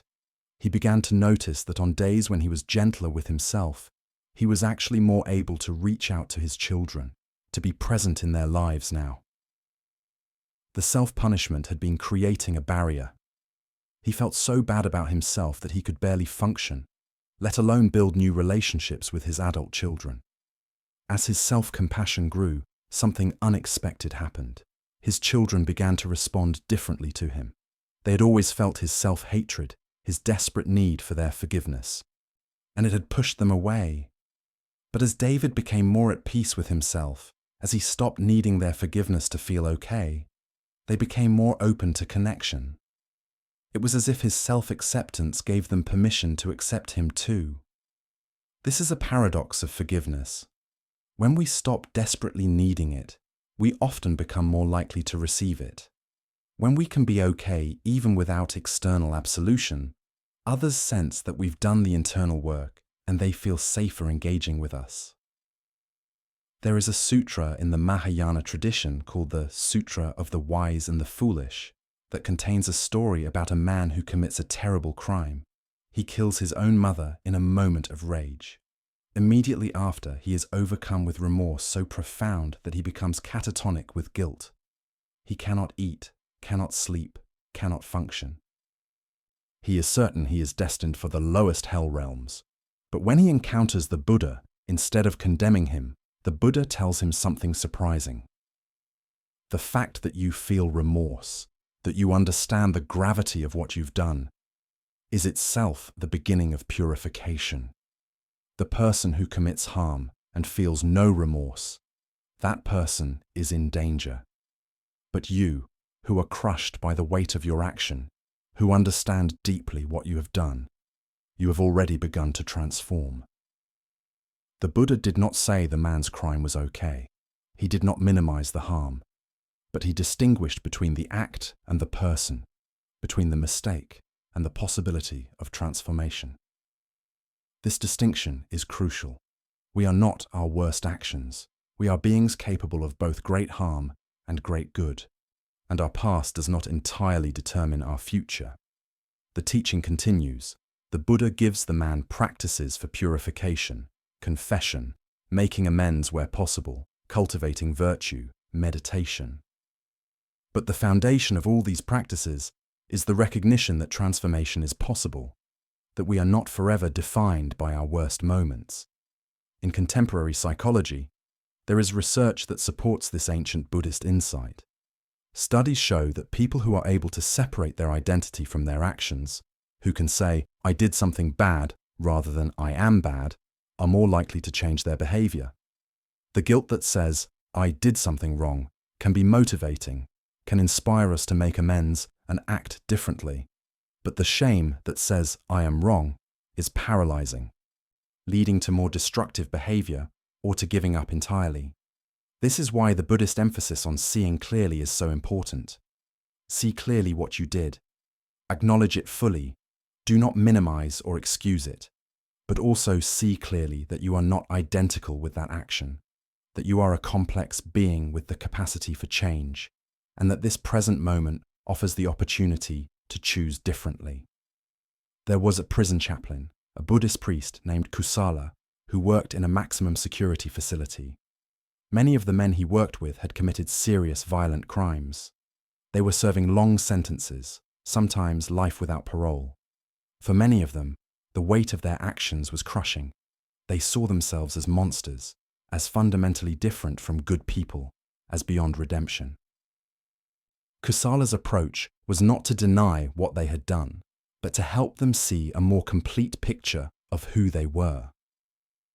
In meditation sessions, he would guide them in practices of self-inquiry. Who were you before you committed this act? What conditions led to that moment? Who are you now years later? Who do you want to become? One prisoner, a man serving life for murder, spoke about this process. I had defined myself entirely by the worst thing I'd ever done. I was a murderer. That was my identity. Everything else about me was irrelevant. Chaplain Kusala didn't let me get away with that. He kept asking, "What else are you?" And at first, I had no answer. But he was persistent. Are you a son, a brother, a man who likes music, a person who is learning to meditate, a human being who is capable of change? Slowly, I began to see that I was all of these things. Yes, I was someone who had committed murder. That was true. That would always be true. But I was also other things. And those other things mattered. Not because they erased what I'd done, but because they represented the possibility of living differently, even in prison, even with no possibility of release. The prisoner continued. Chaplain Kusala taught us that our past determines what is possible, but it doesn't determine what we choose within those possibilities. I can't change the fact that I killed someone. I can't undo that harm, but I can choose how I live today, how I treat other prisoners, whether I use my time to become more bitter and violent or to develop some wisdom and compassion. Those choices are still available to me. This is the radical hope embedded in Buddhist teaching, that change is always possible, that no one is beyond transformation, that this present moment always offers the opportunity to choose differently, not to erase the past, but to move forward from it. Kusala would tell his students, you cannot change what you did, but you can change who you are becoming. The person who committed that act is not the person you have to be for the rest of your life. You can become someone who understands deeply the cost of violence. Someone who values life precisely because you understand how fragile it is. Someone who has transformed their own violence into a commitment to non-harming. This transformation does not erase your crime, but it is still real, still valuable, still worth pursuing. The Zen tradition has a practice called koan study, in which students contemplate paradoxical questions or statements that cannot be resolved through logical thinking. One of the most famous koans is, what was your original face before your parents were born? This question points to something fundamental. Beneath all the layers of conditioning, beneath all the stories we tell about ourselves, beneath even our mistakes and regrets, there is some essential nature that remains untouched. This teaching does not mean that our actions don't matter, or that we can simply spiritually bypass our mistakes by claiming some pure Buddha nature underneath. But it does suggest that at the deepest level, we are not reducible to our history. There is something in us that predates our mistakes and will survive them, some capacity for awareness, for presence, for choice. When we sit in meditation and observe our thoughts about our regrets, we can notice something interesting. The thoughts come and go, but the awareness observing them remains. The regret arises, stays for a while, and then fades. But the one who is aware of the regret, that awareness is constant. This awareness is not touched by the content of our thoughts. It simply is. This teaching can be profoundly liberating for people trapped in regret. It suggests that even our deepest mistakes do not define the entirety of who we are. There is something in us that is larger than our history, something that remains fundamentally okay, even when our actions have not been. There was a Zen student named Michael who had caused a fatal car accident when he was 17. He had been texting while driving, a moment of teenage thoughtlessness that ended a young girl's life. The legal consequences were relatively minor. He was tried as a juvenile, served minimal time, but the psychological consequences were devastating. Michael became convinced that his life was essentially over, that he had no right to happiness, that he should spend the rest of his existence in penance. For years, he barely lived. He went through the motions of education and work, but he was not present. He was locked in that moment of the accident, replaying it endlessly, living in a kind of suspended animation. When he finally came to a Zen center in his late 20s, it was as a last resort. He was considering suicide, and some small part of him thought he should try one more thing before giving up entirely. His teacher, a woman named Roshi Enkyo, gave him a koan. "Show me your original face before the accident." Michael was confused. What did that even mean? He tried various answers, various interpretations, but none satisfied his teacher. She kept asking, "Before the accident, before the guilt, before the regret, what is there?" Michael struggled with this question for months. Every time he sat in meditation, he tried to find some part of himself that existed before the accident, but all he could find was the accident and its aftermath. His entire identity was built on that moment. He could not see past it. One day during meditation, something shifted. The familiar thoughts of guilt and regret arose, but instead of identifying with them, Michael found himself simply observing them. He noticed thought of accident, feeling of guilt, memory of the girl's face. They were thoughts and feelings, but they were not him. They arose in his awareness, but the awareness itself was unchanged by them. It was a small opening, but it was profound. For the first time in over a decade, Michael had a direct experience of something in him that was not defined by his mistake. It wasn't that the mistake didn't matter, or that he stopped feeling genuine remorse, but he saw clearly that his awareness, his basic capacity to be present, to experience, to choose, existed independent of that historical moment. He brought this insight to Roshi Enkyo. She smiled. "And what is this awareness?" she asked. It's just here," Michael said, struggling to put words to the experience. "It doesn't have a story. It's not good or bad. It just is." "Yes," Roshi Enkyo said, "and that just is. That is your original face. It was there before the accident. It is there now. It will be there in your last moment. It is not touched by your mistakes, even though your mistakes are real, and their consequences are real. Both things are true. You cause tremendous harm, and you are not reducible to that harm. Can you hold both truths?" This became Michael's practice, to acknowledge fully the reality of what he had done and its consequences, while also recognizing that he was not entirely defined by that moment. It was not either or. Either his mistake defined everything, or it meant nothing. It was both and. His mistake was real and significant, and he was also larger than that mistake. From this place, Michael began to live again. Not in denial of what he had done, but in acknowledgement that his life was still happening, that the present moment still existed, that he still had choices to make about how to live. He reached out to the girl's family, not expecting anything, but wanting to express his genuine remorse.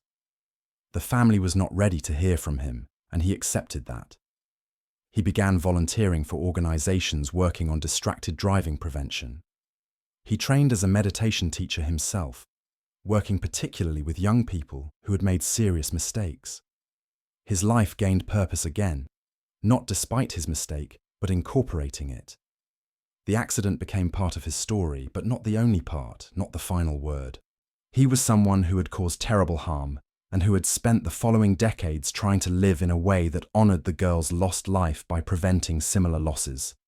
Both things were true: the harm and the healing, the mistake and the transformation.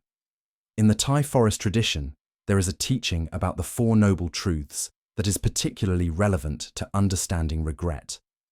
The first noble truth is often translated as life is suffering, but a more accurate translation is there is suffering, or suffering exists. The difference is important.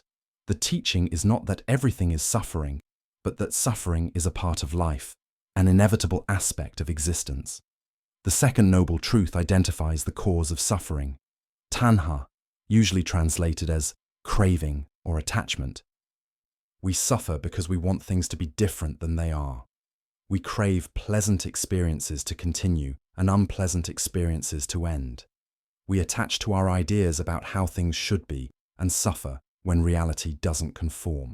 Regret is a perfect example of this dynamic. We want the past to be different than it was. We crave a history we don't have. We are attached to a version of events that never occurred.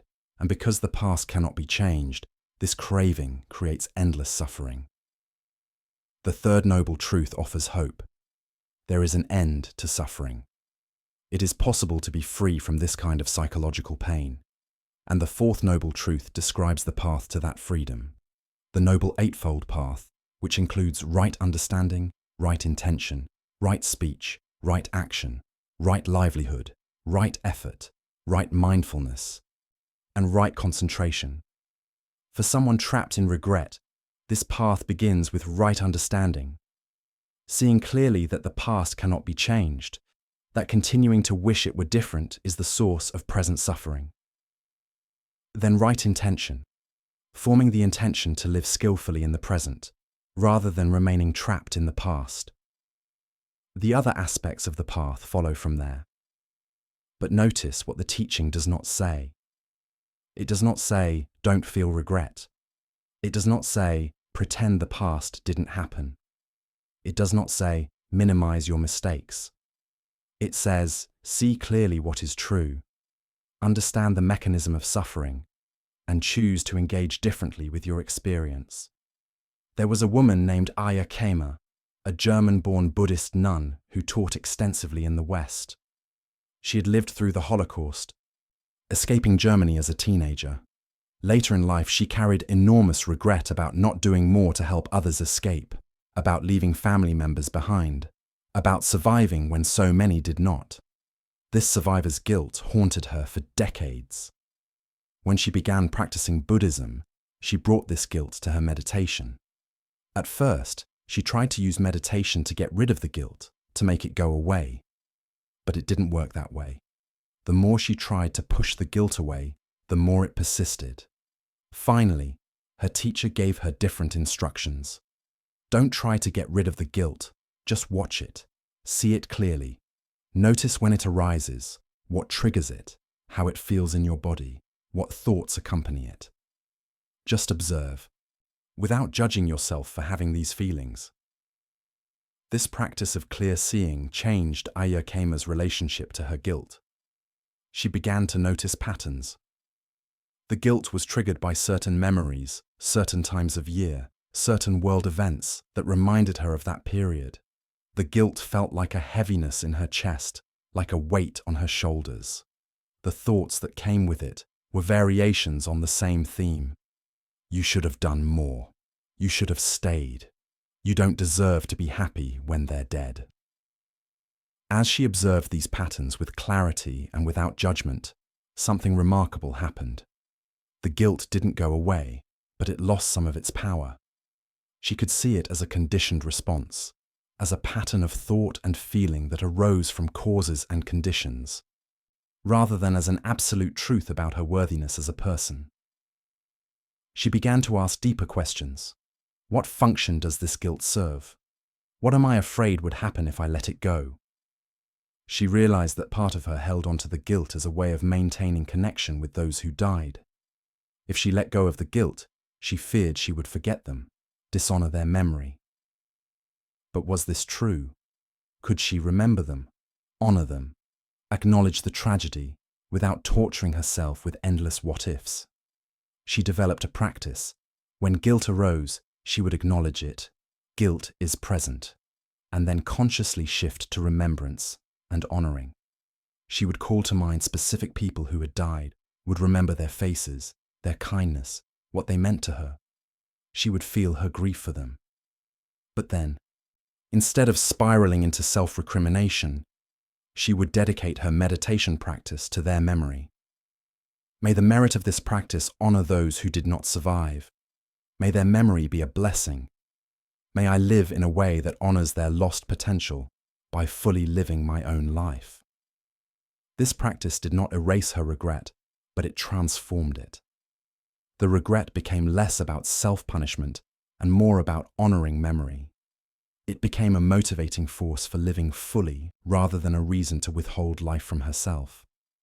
She understood that her survival was not something to feel guilty about, but something to use well, to help others, to teach, to be a voice for those who had been silenced. Years later, when Ayakima became a teacher herself, she was uniquely able to work with students carrying heavy regret, because she understood from the inside how guilt could be both real and unnecessary, how the past could matter enormously without dictating the present, how we could honor those we've harmed or lost without destroying ourselves in the process. There is a practice in Tibetan Buddhism called Tonglen, which translates as sending and receiving, or taking and sending. It is a meditation practice that seems, on the surface, counterintuitive. The practice involves breathing in suffering, your own or others, and breathing out relief, compassion, healing. Instead of trying to avoid pain, you deliberately invite it in, and instead of clinging to comfort, you give it away. This practice is particularly powerful for working with regret and guilt.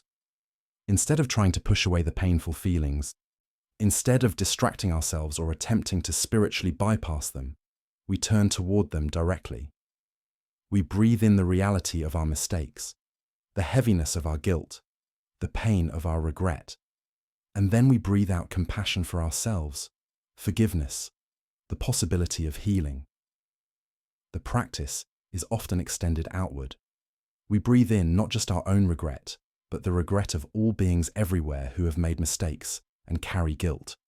We recognize that we are not alone in this experience, that countless beings throughout time have struggled with the same painful awareness of having caused harm, and we breathe out compassion for all of us, wishing that all beings who carry regret might find peace, might forgive themselves, might be free from this particular suffering.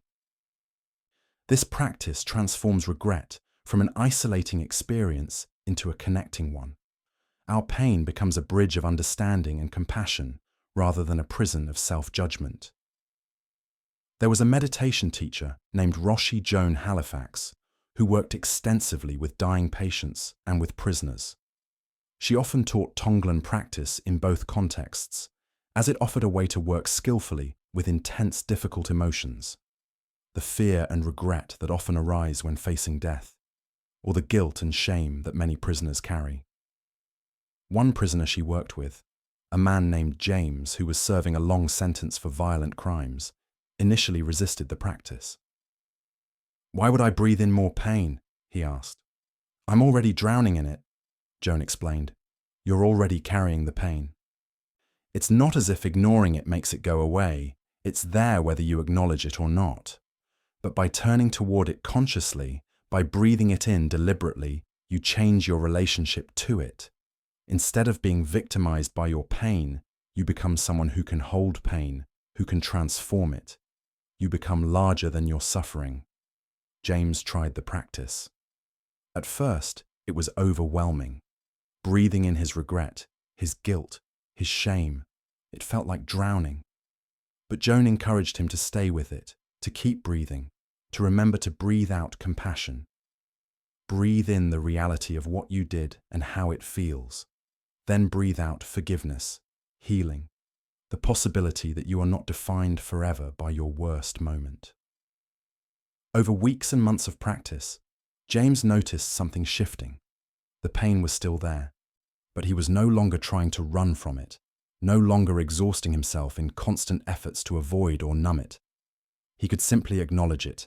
Yes, this is pain. Yes, this is guilt. It is here. And in that acknowledgement, without the added layer of resistance and avoidance, the pain was somehow more bearable. Joan then taught him to extend the practice outward. Breathe in not just your own pain, but the pain of everyone who has ever committed harm and then regretted it. All the other prisoners here, all the people throughout history who have acted from confusion and fear and hurt others, all those who carry the burden of their mistakes. This extension was profoundly healing for James. For years, he had felt uniquely terrible, as if his crimes set him apart from humanity, made him a monster distinct from normal people. But breathing in the collective regret of all beings who had ever caused harm, he recognized his fundamental sameness with others. He was not a monster. He was a human being who had acted monstrously. There was a difference. And then breathing out, may all beings who have caused harm find peace. May all who carry regret be free from its crushing weight. May all of us who have made terrible mistakes find the courage to live differently going forward. In wishing this for all beings, James found he could wish it for himself as well. His own healing became part of a larger collective healing. This is one of the profound insights of Mahayana Buddhism, that our individual liberation and collective liberation are inseparable. We cannot fully heal alone. Our healing is bound up with the healing of all beings. And paradoxically, when we stop focusing exclusively on our own suffering and expand our awareness to include the suffering of others, our own burden becomes lighter. James began sharing this practice with other prisoners. In the prison meditation group, men would sit together, breathing in their collective pain, the violence they had committed, the lives they had damaged, the families they had destroyed, the years lost to incarceration, and breathing out together. May we find peace. May we transform our understanding. May we use what remains of our lives to create less suffering. One evening, after meditation, one of the other prisoners said, "You know what's strange? Breathing in all that pain, I thought it would make me feel worse, but I actually feel lighter, like I'm not carrying it alone anymore." "That's exactly it," James replied. When it's just your pain, it's isolating, crushing. But when you recognize it's the human condition that all of us struggle with this, it becomes something you can work with. It's still pain, but it's pain that connects rather than separates. The Buddha taught extensively about skillful and unskillful actions. Unskillful actions are those that arise from greed, hatred, and delusion, and that create suffering for ourselves and others. Skillful actions are those that arise from generosity, loving kindness, and wisdom, and that reduce suffering. But here is what is crucial. The Buddha was always more interested in what we do next than in what we did before. Yes, acknowledge your unskillful actions. Yes, learn from them. But don't remain fixated on them. The important question is always, what is the skillful action available right now? This teaching is radically practical. It does not get lost in abstract philosophizing about worthiness or deservingness. It simply asks, given where you are right now, given what you know, given the circumstances you face, what is the action that will create the most benefit and the least harm? When we're trapped in regret, we're not asking this question. We're stuck in the past, replaying what we did wrong. But the past is gone. The only moment where we can act skillfully is this moment, right now. Regret that does not lead to changed behavior is just suffering for suffering's sake. There was a businessman named Tom who had built his company through ruthless practices. He had exploited workers, deceived customers, destroyed smaller competitors, and generally operated with the philosophy that profit justified any means. By the time he was 50, he was wealthy, but deeply unhappy. His children barely spoke to him. His marriage was loveless. He had no real friends, only business associates who tolerated him for their own advantage. A health scare, a minor heart attack, became the wake-up call. Lying in the hospital bed, Tom had a moment of clarity. He had spent his life accumulating wealth and power, and it had left him empty. Worse, he had hurt many people along the way. As he recovered, the regrets started flooding in. Names and faces of people he had harmed, families whose livelihoods he had destroyed, workers he had exploited. The weight of it was crushing. Tom's doctor recommended he try meditation for stress management. Tom was skeptical but desperate, so he found a local Buddhist meditation center. The teacher there, a monk named Bhante Sujato, listened to Tom's story without judgment. When Tom finished, after confessing his ruthless business practices and his crushing regret, he expected condemnation or perhaps some assignment of spiritual penance. Instead, Bhante Sujato asked a simple question: "What will you do now?" Tom was taken aback. "What do you mean?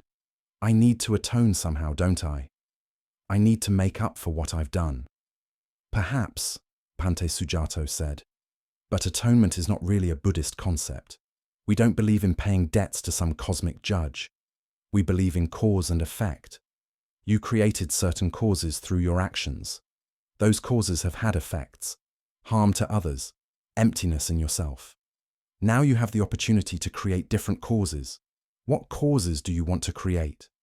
I want to fix things," Tom said. "But how do I fix decades of harm?" "You probably can't," Bhante Sujato said bluntly. "Not completely. Some harm, once done, cannot be fully repaired. This is a painful truth. But you can stop creating more harm, and you can begin creating benefit. These are available to you right now." Tom began the difficult process of figuring out what creating benefit looked like in his situation. He sold his company and used a significant portion of the proceeds to create a fund for the workers and small businesses he had harmed over the years. It didn't fully compensate them, but it was something. He reached out to his children and apologized sincerely, without expecting immediate reconciliation. He began volunteering his business expertise to help small ethical businesses succeed.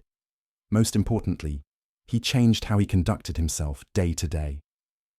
Instead of seeing every interaction as a zero-sum competition, he began asking, "How can I be helpful here?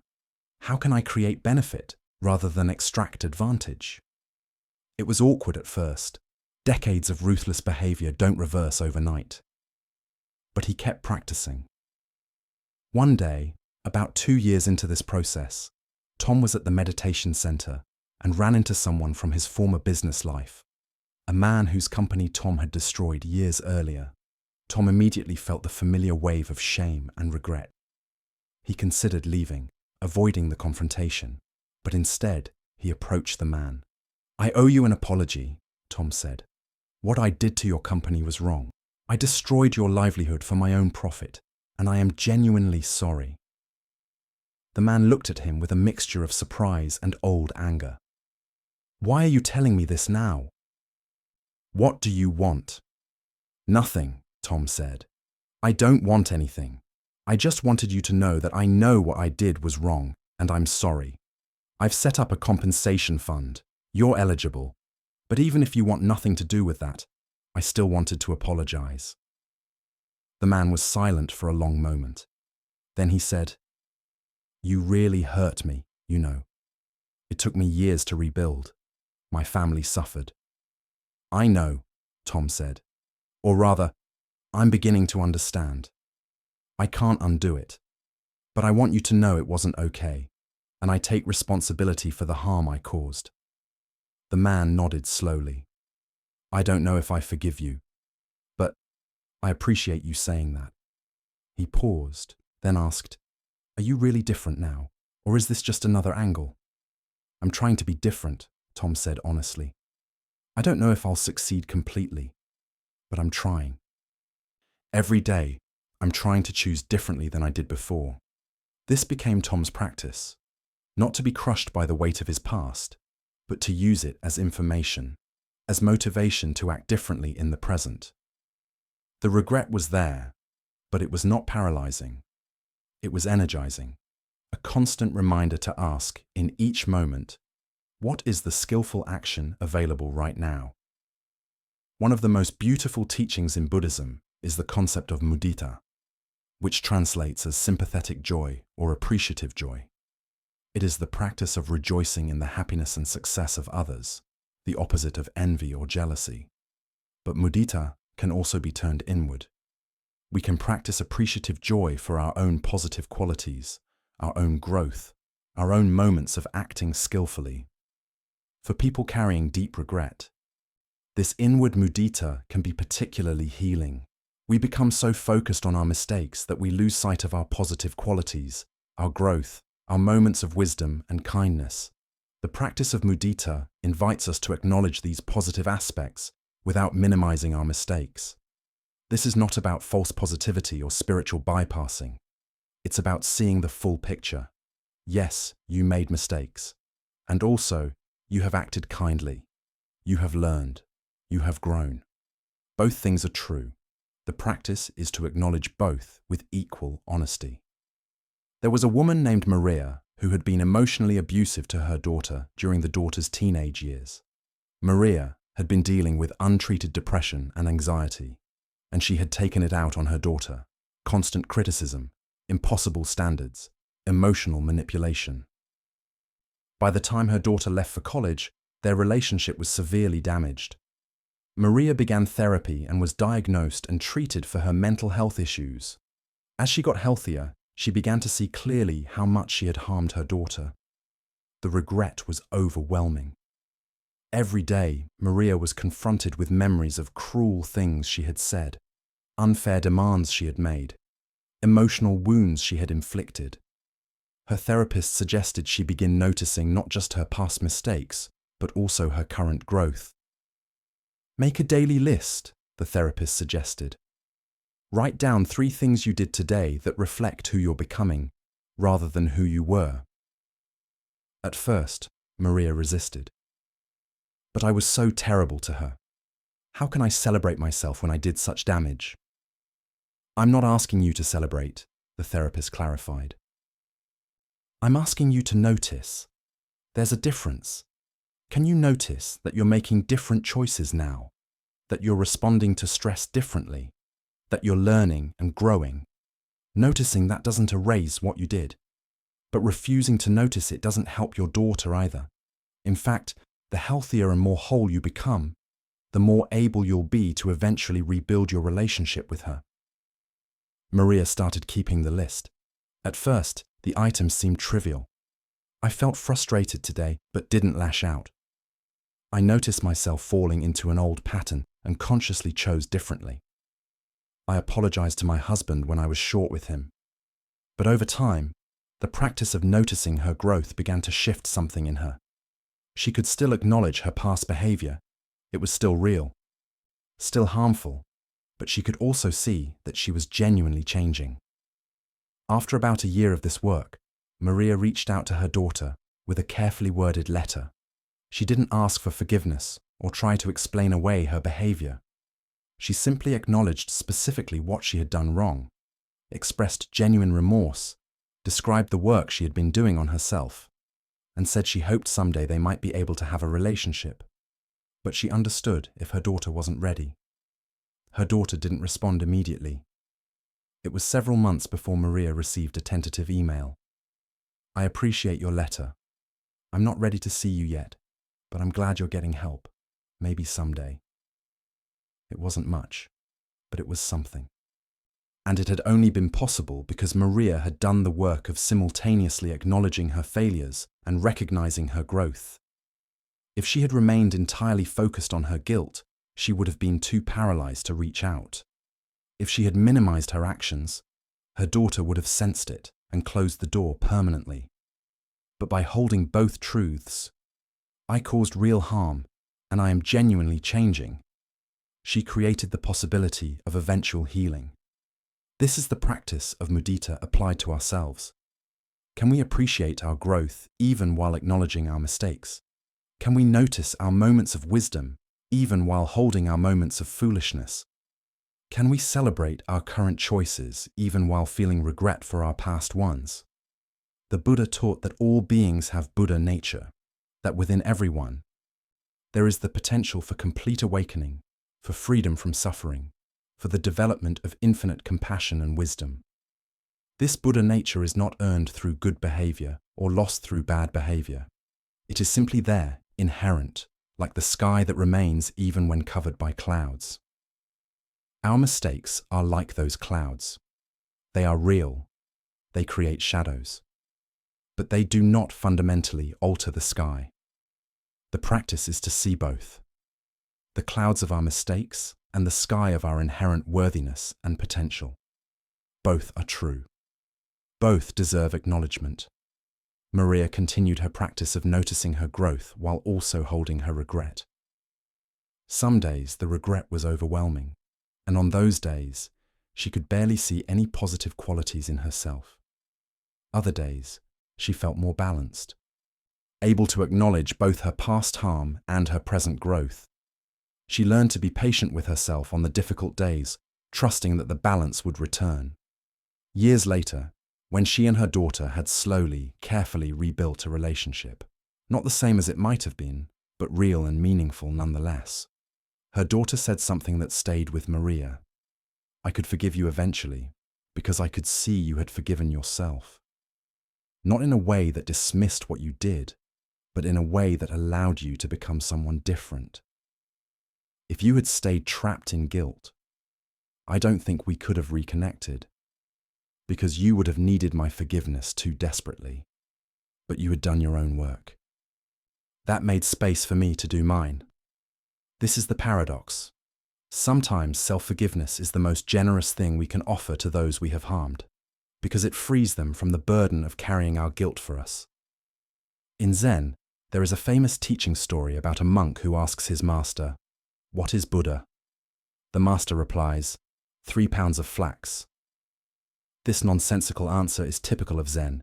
It defies logical interpretation, points beyond concepts, invites the student into direct experience rather than intellectual understanding. But there is a teaching hidden in this approach that is relevant to regret. We spend so much time thinking about our regrets, analyzing them, trying to understand them, constructing elaborate narratives about them. But all of this thinking is, in some sense, avoiding the direct experience of the present moment. What if, instead of thinking about our regrets, we simply experience this moment fully, the breath moving in and out, the sensations in the body, the sounds around us, the simple fact of being alive right now? The past exists only as thoughts about the past, memories and stories we construct. But this moment, this breath, this sensation, this experience is immediately real. The practice of Zen meditation, or Zazen, is radical in its simplicity. Just sit. Just breathe. When thoughts arise, including thoughts about regrets, notice them and return to the breath. Don't try to resolve them or figure them out or work through them. Just acknowledge them and return to the direct experience of this moment. This practice is not about repressing regret or pretending it doesn't exist. It's about recognizing that the regret is happening now, in this moment, as a thought and a feeling. And in this moment, we have a choice. We can be consumed by the thought and feeling, or we can simply note them and return to presence. There was a Zen student named Sarah who came to practice carrying intense regret about a friendship she had destroyed through her own jealousy and pettiness. She had said cruel things to her best friend in a moment of envy, and the friend had cut off all contact. Years had passed, and Sarah's attempts to apologize had been rebuffed. The friend had moved on with her life, and Sarah was left with her regret. Sarah's Zen teacher gave her the classic instruction: just sit, count your breaths. When thoughts come, note them and return to the breath. It seemed almost insultingly simple given the weight of what Sarah was carrying, but she tried it. At first, sitting meditation was torture. Every time she tried to focus on her breath, Her mind would flood with memories of what she had said, how her friend's face had looked, imagined conversations where she might have apologized better. The regret felt overwhelming, inescapable. But her teacher kept giving the same instruction. Note the thought, return to the breath. So Sarah kept practicing. Thought, I destroyed the friendship. Note it, return to breath. Thought, she probably hates me. Note it, return to breath. Thought, I don't deserve forgiveness. Note it, return to breath. Gradually, over weeks and months of practice, something began to shift. The thoughts didn't stop coming. The regret didn't disappear. But Sarah began to notice that the thoughts were just thoughts. They would arise, stay for a moment, and then fade if she didn't grab onto them and elaborate them into full narratives. The regret was a feeling in her body, a tightness in her chest, a heaviness in her stomach. But the feeling itself was just a feeling. It wasn't who she was. It wasn't the totality of her experience. She began to notice something else. There were moments while sitting when she wasn't thinking about the regret at all. Moments when she was simply breathing, simply present, simply alive. These moments were brief at first, gaps between the thoughts. But they were there. And in those moments, there was no suffering. Not because she had resolved her regret or received forgiveness, but simply because in those moments, she wasn't thinking about it. She was just breathing. This realization was profound. Her suffering wasn't continuous. It was created moment by moment through her thoughts. When the thoughts about regret weren't present, the suffering wasn't present. This didn't mean she should try to suppress the thoughts. That would be another form of struggle. But it meant that the suffering wasn't as solid and permanent as it felt. It was conditional, dependent on her moment-to-moment engagement with certain thoughts. Sarah brought this insight to her teacher. I'm beginning to see that the regret is something I do, not something I am. Does that make sense? Her teacher smiled. Yes. You create your suffering through your relationship to your thoughts. The event happened years ago, but you recreate it every day by replaying it, by wishing it were different, by imagining alternative scenarios. In the actual present moment, what is true? You are breathing. You are alive. Your friend is alive somewhere, living her life. These are facts. Everything else is story. So I should just stop thinking about it? Sarah asked, confused. You cannot stop thinking about it through effort, her teacher explained. That would be just another form of struggle. But you can stop investing in the thoughts when they arise. You can note them. Regret thoughts are here. And then return to your breath. Return to this moment. Over time, the thoughts lose their power. Not because you've suppressed them, but because you've stopped feeding them with your attention. This practice became Sarah's path forward. She didn't get over what she had done. She still wished she had acted differently. But the regret stopped controlling her life. She could acknowledge it when it arose, feel the feeling fully, and then return to living in the present moment. And in the present moment, there was always something to engage with. Her work, her other relationships, her practice, the simple fact of being alive. Years later, Sarah heard through mutual acquaintances that her former friend was doing well, was happy, and Sarah found that she could feel genuine joy for her friend's happiness, despite their lack of contact. The regret was still there, a quiet sadness about what had been lost, but it no longer overshadowed everything else. It was one thread in the larger tapestry of her life, not the whole design. As we approach the natural end of this exploration, it's worth returning to where we began, the simple human experience of regret. We've traveled through teachings and stories, through practices and insights. But what does it all come down to? Perhaps it comes down to this. You are human. To be human is to be imperfect, to make mistakes, to sometimes cause harm despite our best intentions. This is not a flaw in you specifically. It is a feature of the human condition. You are not uniquely terrible. You are normally human. The teachings of Buddhism don't ask us to be perfect.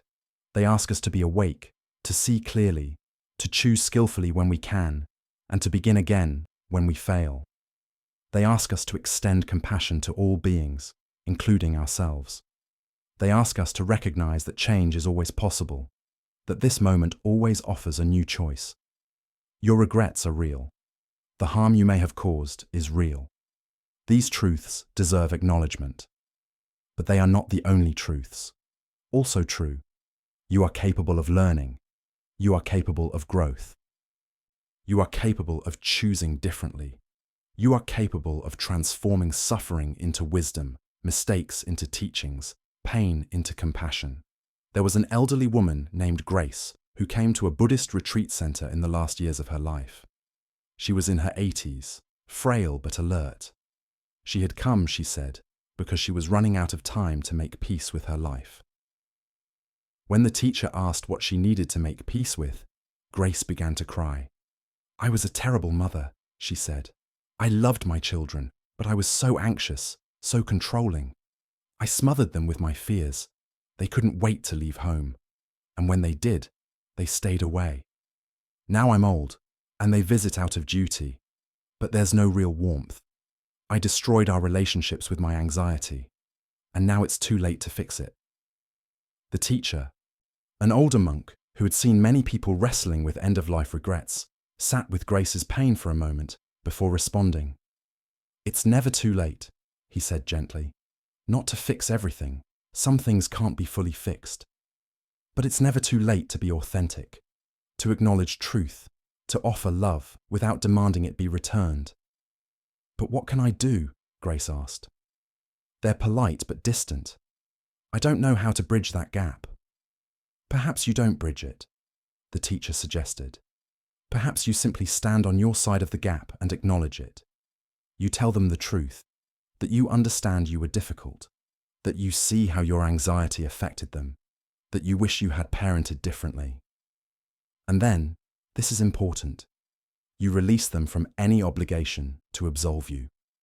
You tell them, "I don't expect you to say it's okay. It wasn't okay. I just wanted you to know that I know." Grace did this. She wrote letters to each of her 3 children, specific and honest about her failures, with no excuses or explanations, and with no demands for forgiveness. She told them she loved them and was proud of them, and that she understood if they needed to maintain their distance. She sent the letters expecting nothing. What happened next surprised her.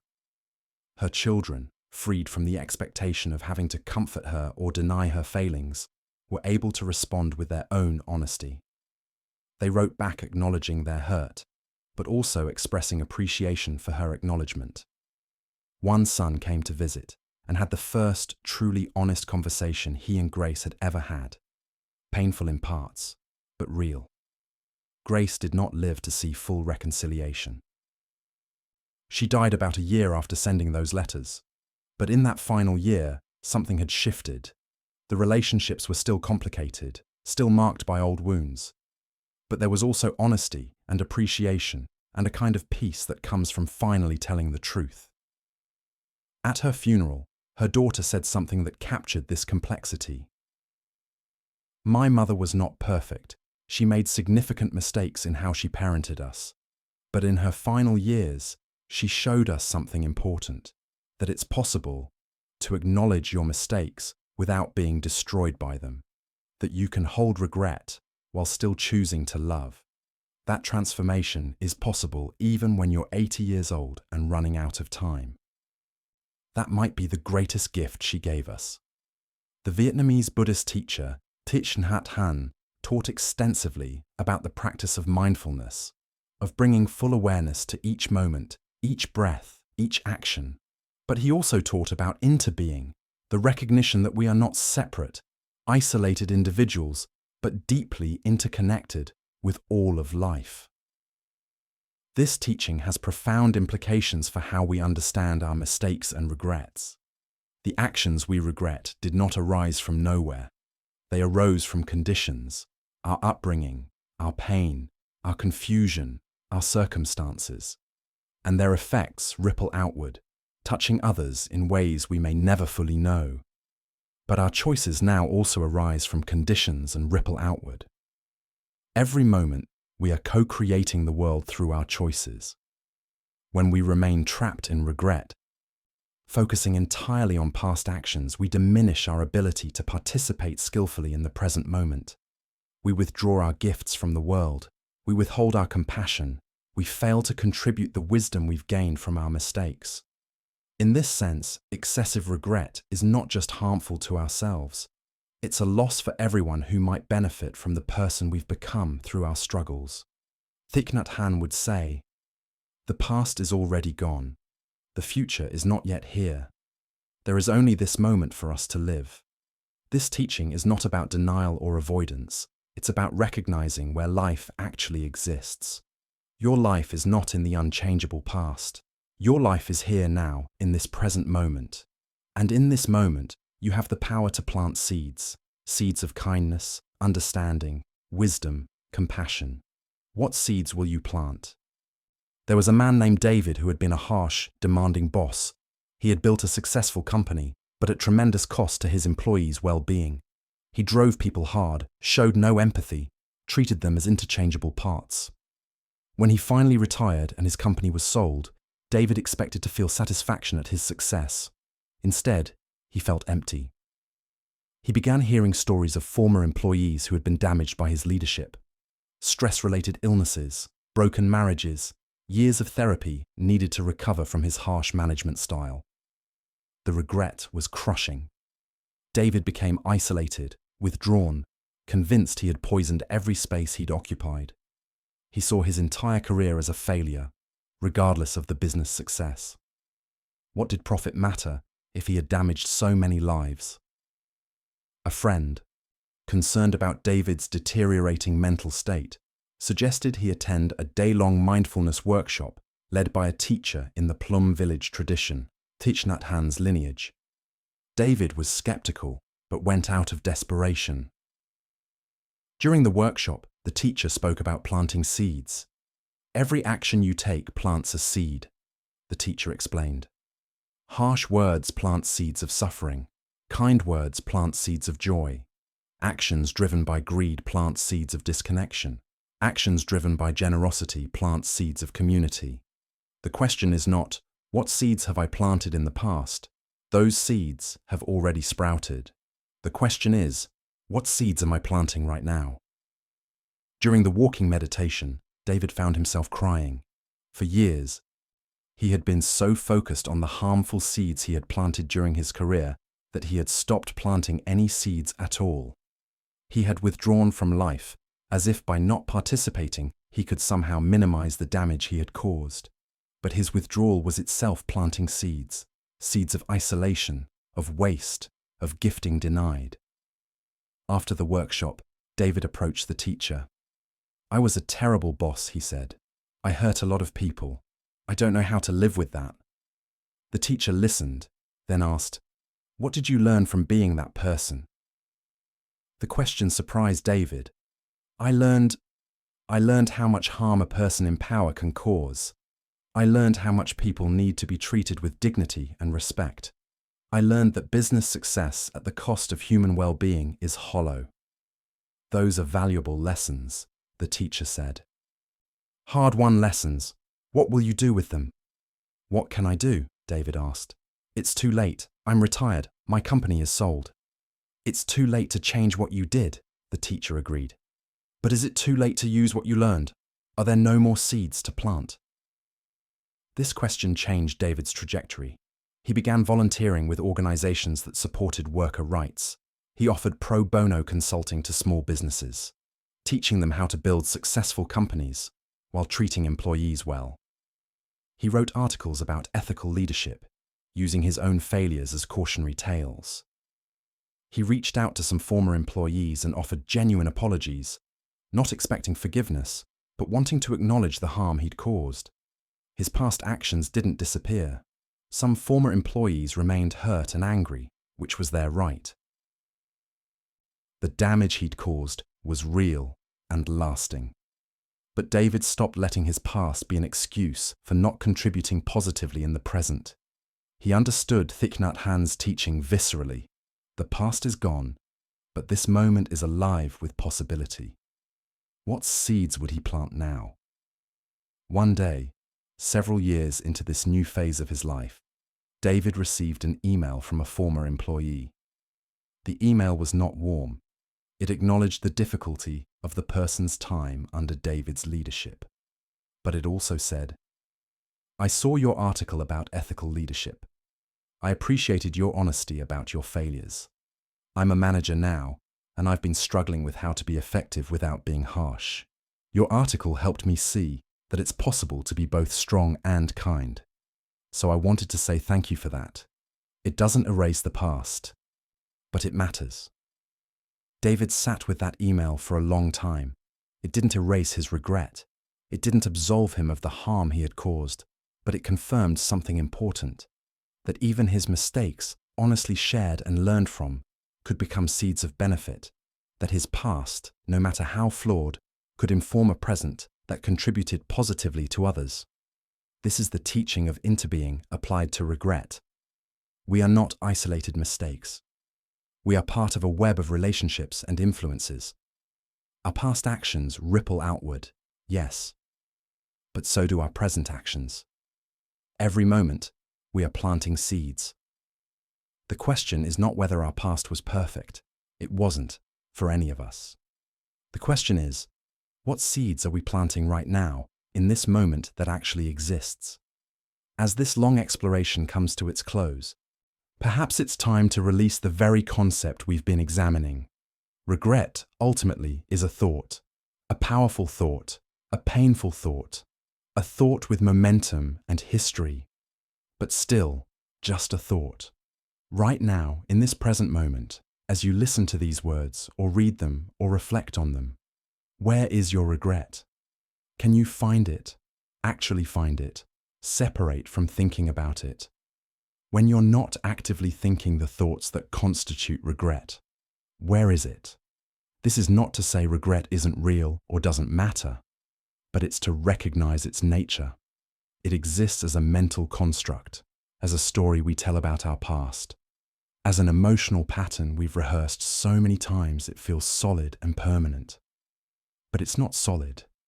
It's not permanent. It arises and passes, like all mental phenomena.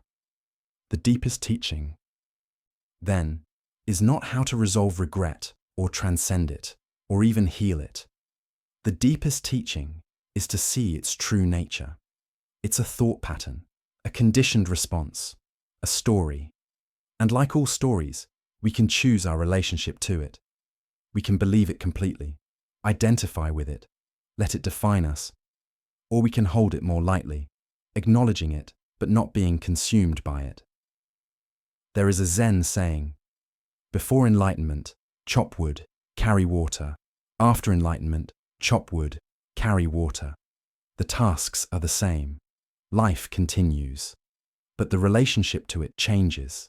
The wood is still chopped, the water still carried, but without the heavy overlay of suffering that comes from resistance, from wanting things to be different than they are. The same is true for regret. After doing the work of acknowledgement, of making amends where possible, of learning and growing, of extending compassion to ourselves and others, after all of that, we may still feel twinges of regret. The memory of our mistakes may still arise. But our relationship to those memories can be different. We can acknowledge them without being destroyed by them. We can say, "Yes, I did that. I learned from it. And now, what is this moment asking of me?" Let yourself, finally, be free. Not free from the memory of your mistakes. That memory may remain for your whole life, but free from the tyranny of endless self-punishment. Free from the belief that you must suffer continuously to prove you care about the harm you caused. Free to live fully, to love completely, to engage authentically with this precious, fleeting existence. Your mistakes are part of your story, but they are not the whole story. You are also kindness given and received. You are also lessons learned and wisdom gained. You are also this breath, this moment, this awareness. You are also possibility, always possibility, even now. As you prepare to sleep tonight, or as you move forward from this moment into whatever comes next, perhaps you can hold this simple truth. You are worthy of peace, not because you have earned it through sufficient suffering, not because you have perfectly resolved every mistake, but simply because you are alive, because you are aware, because you are a being capable of suffering, and therefore capable of the end of suffering. May you be free from the weight of the past. May you live fully in the precious present. May you plant seeds of wisdom and compassion. May you forgive yourself as you would forgive another. May you know peace, deep peace, the peace that comes from finally putting down what you were never meant to carry forever. The past is gone. The future is not yet here. There is only this breath, this moment, this opportunity to begin again, and again, and again. Let yourself rest now, not in denial of your regrets, but in the larger truth of your whole being, flawed and beautiful, mistaken and wise, human and worthy of compassion. Let yourself rest. Let yourself rest.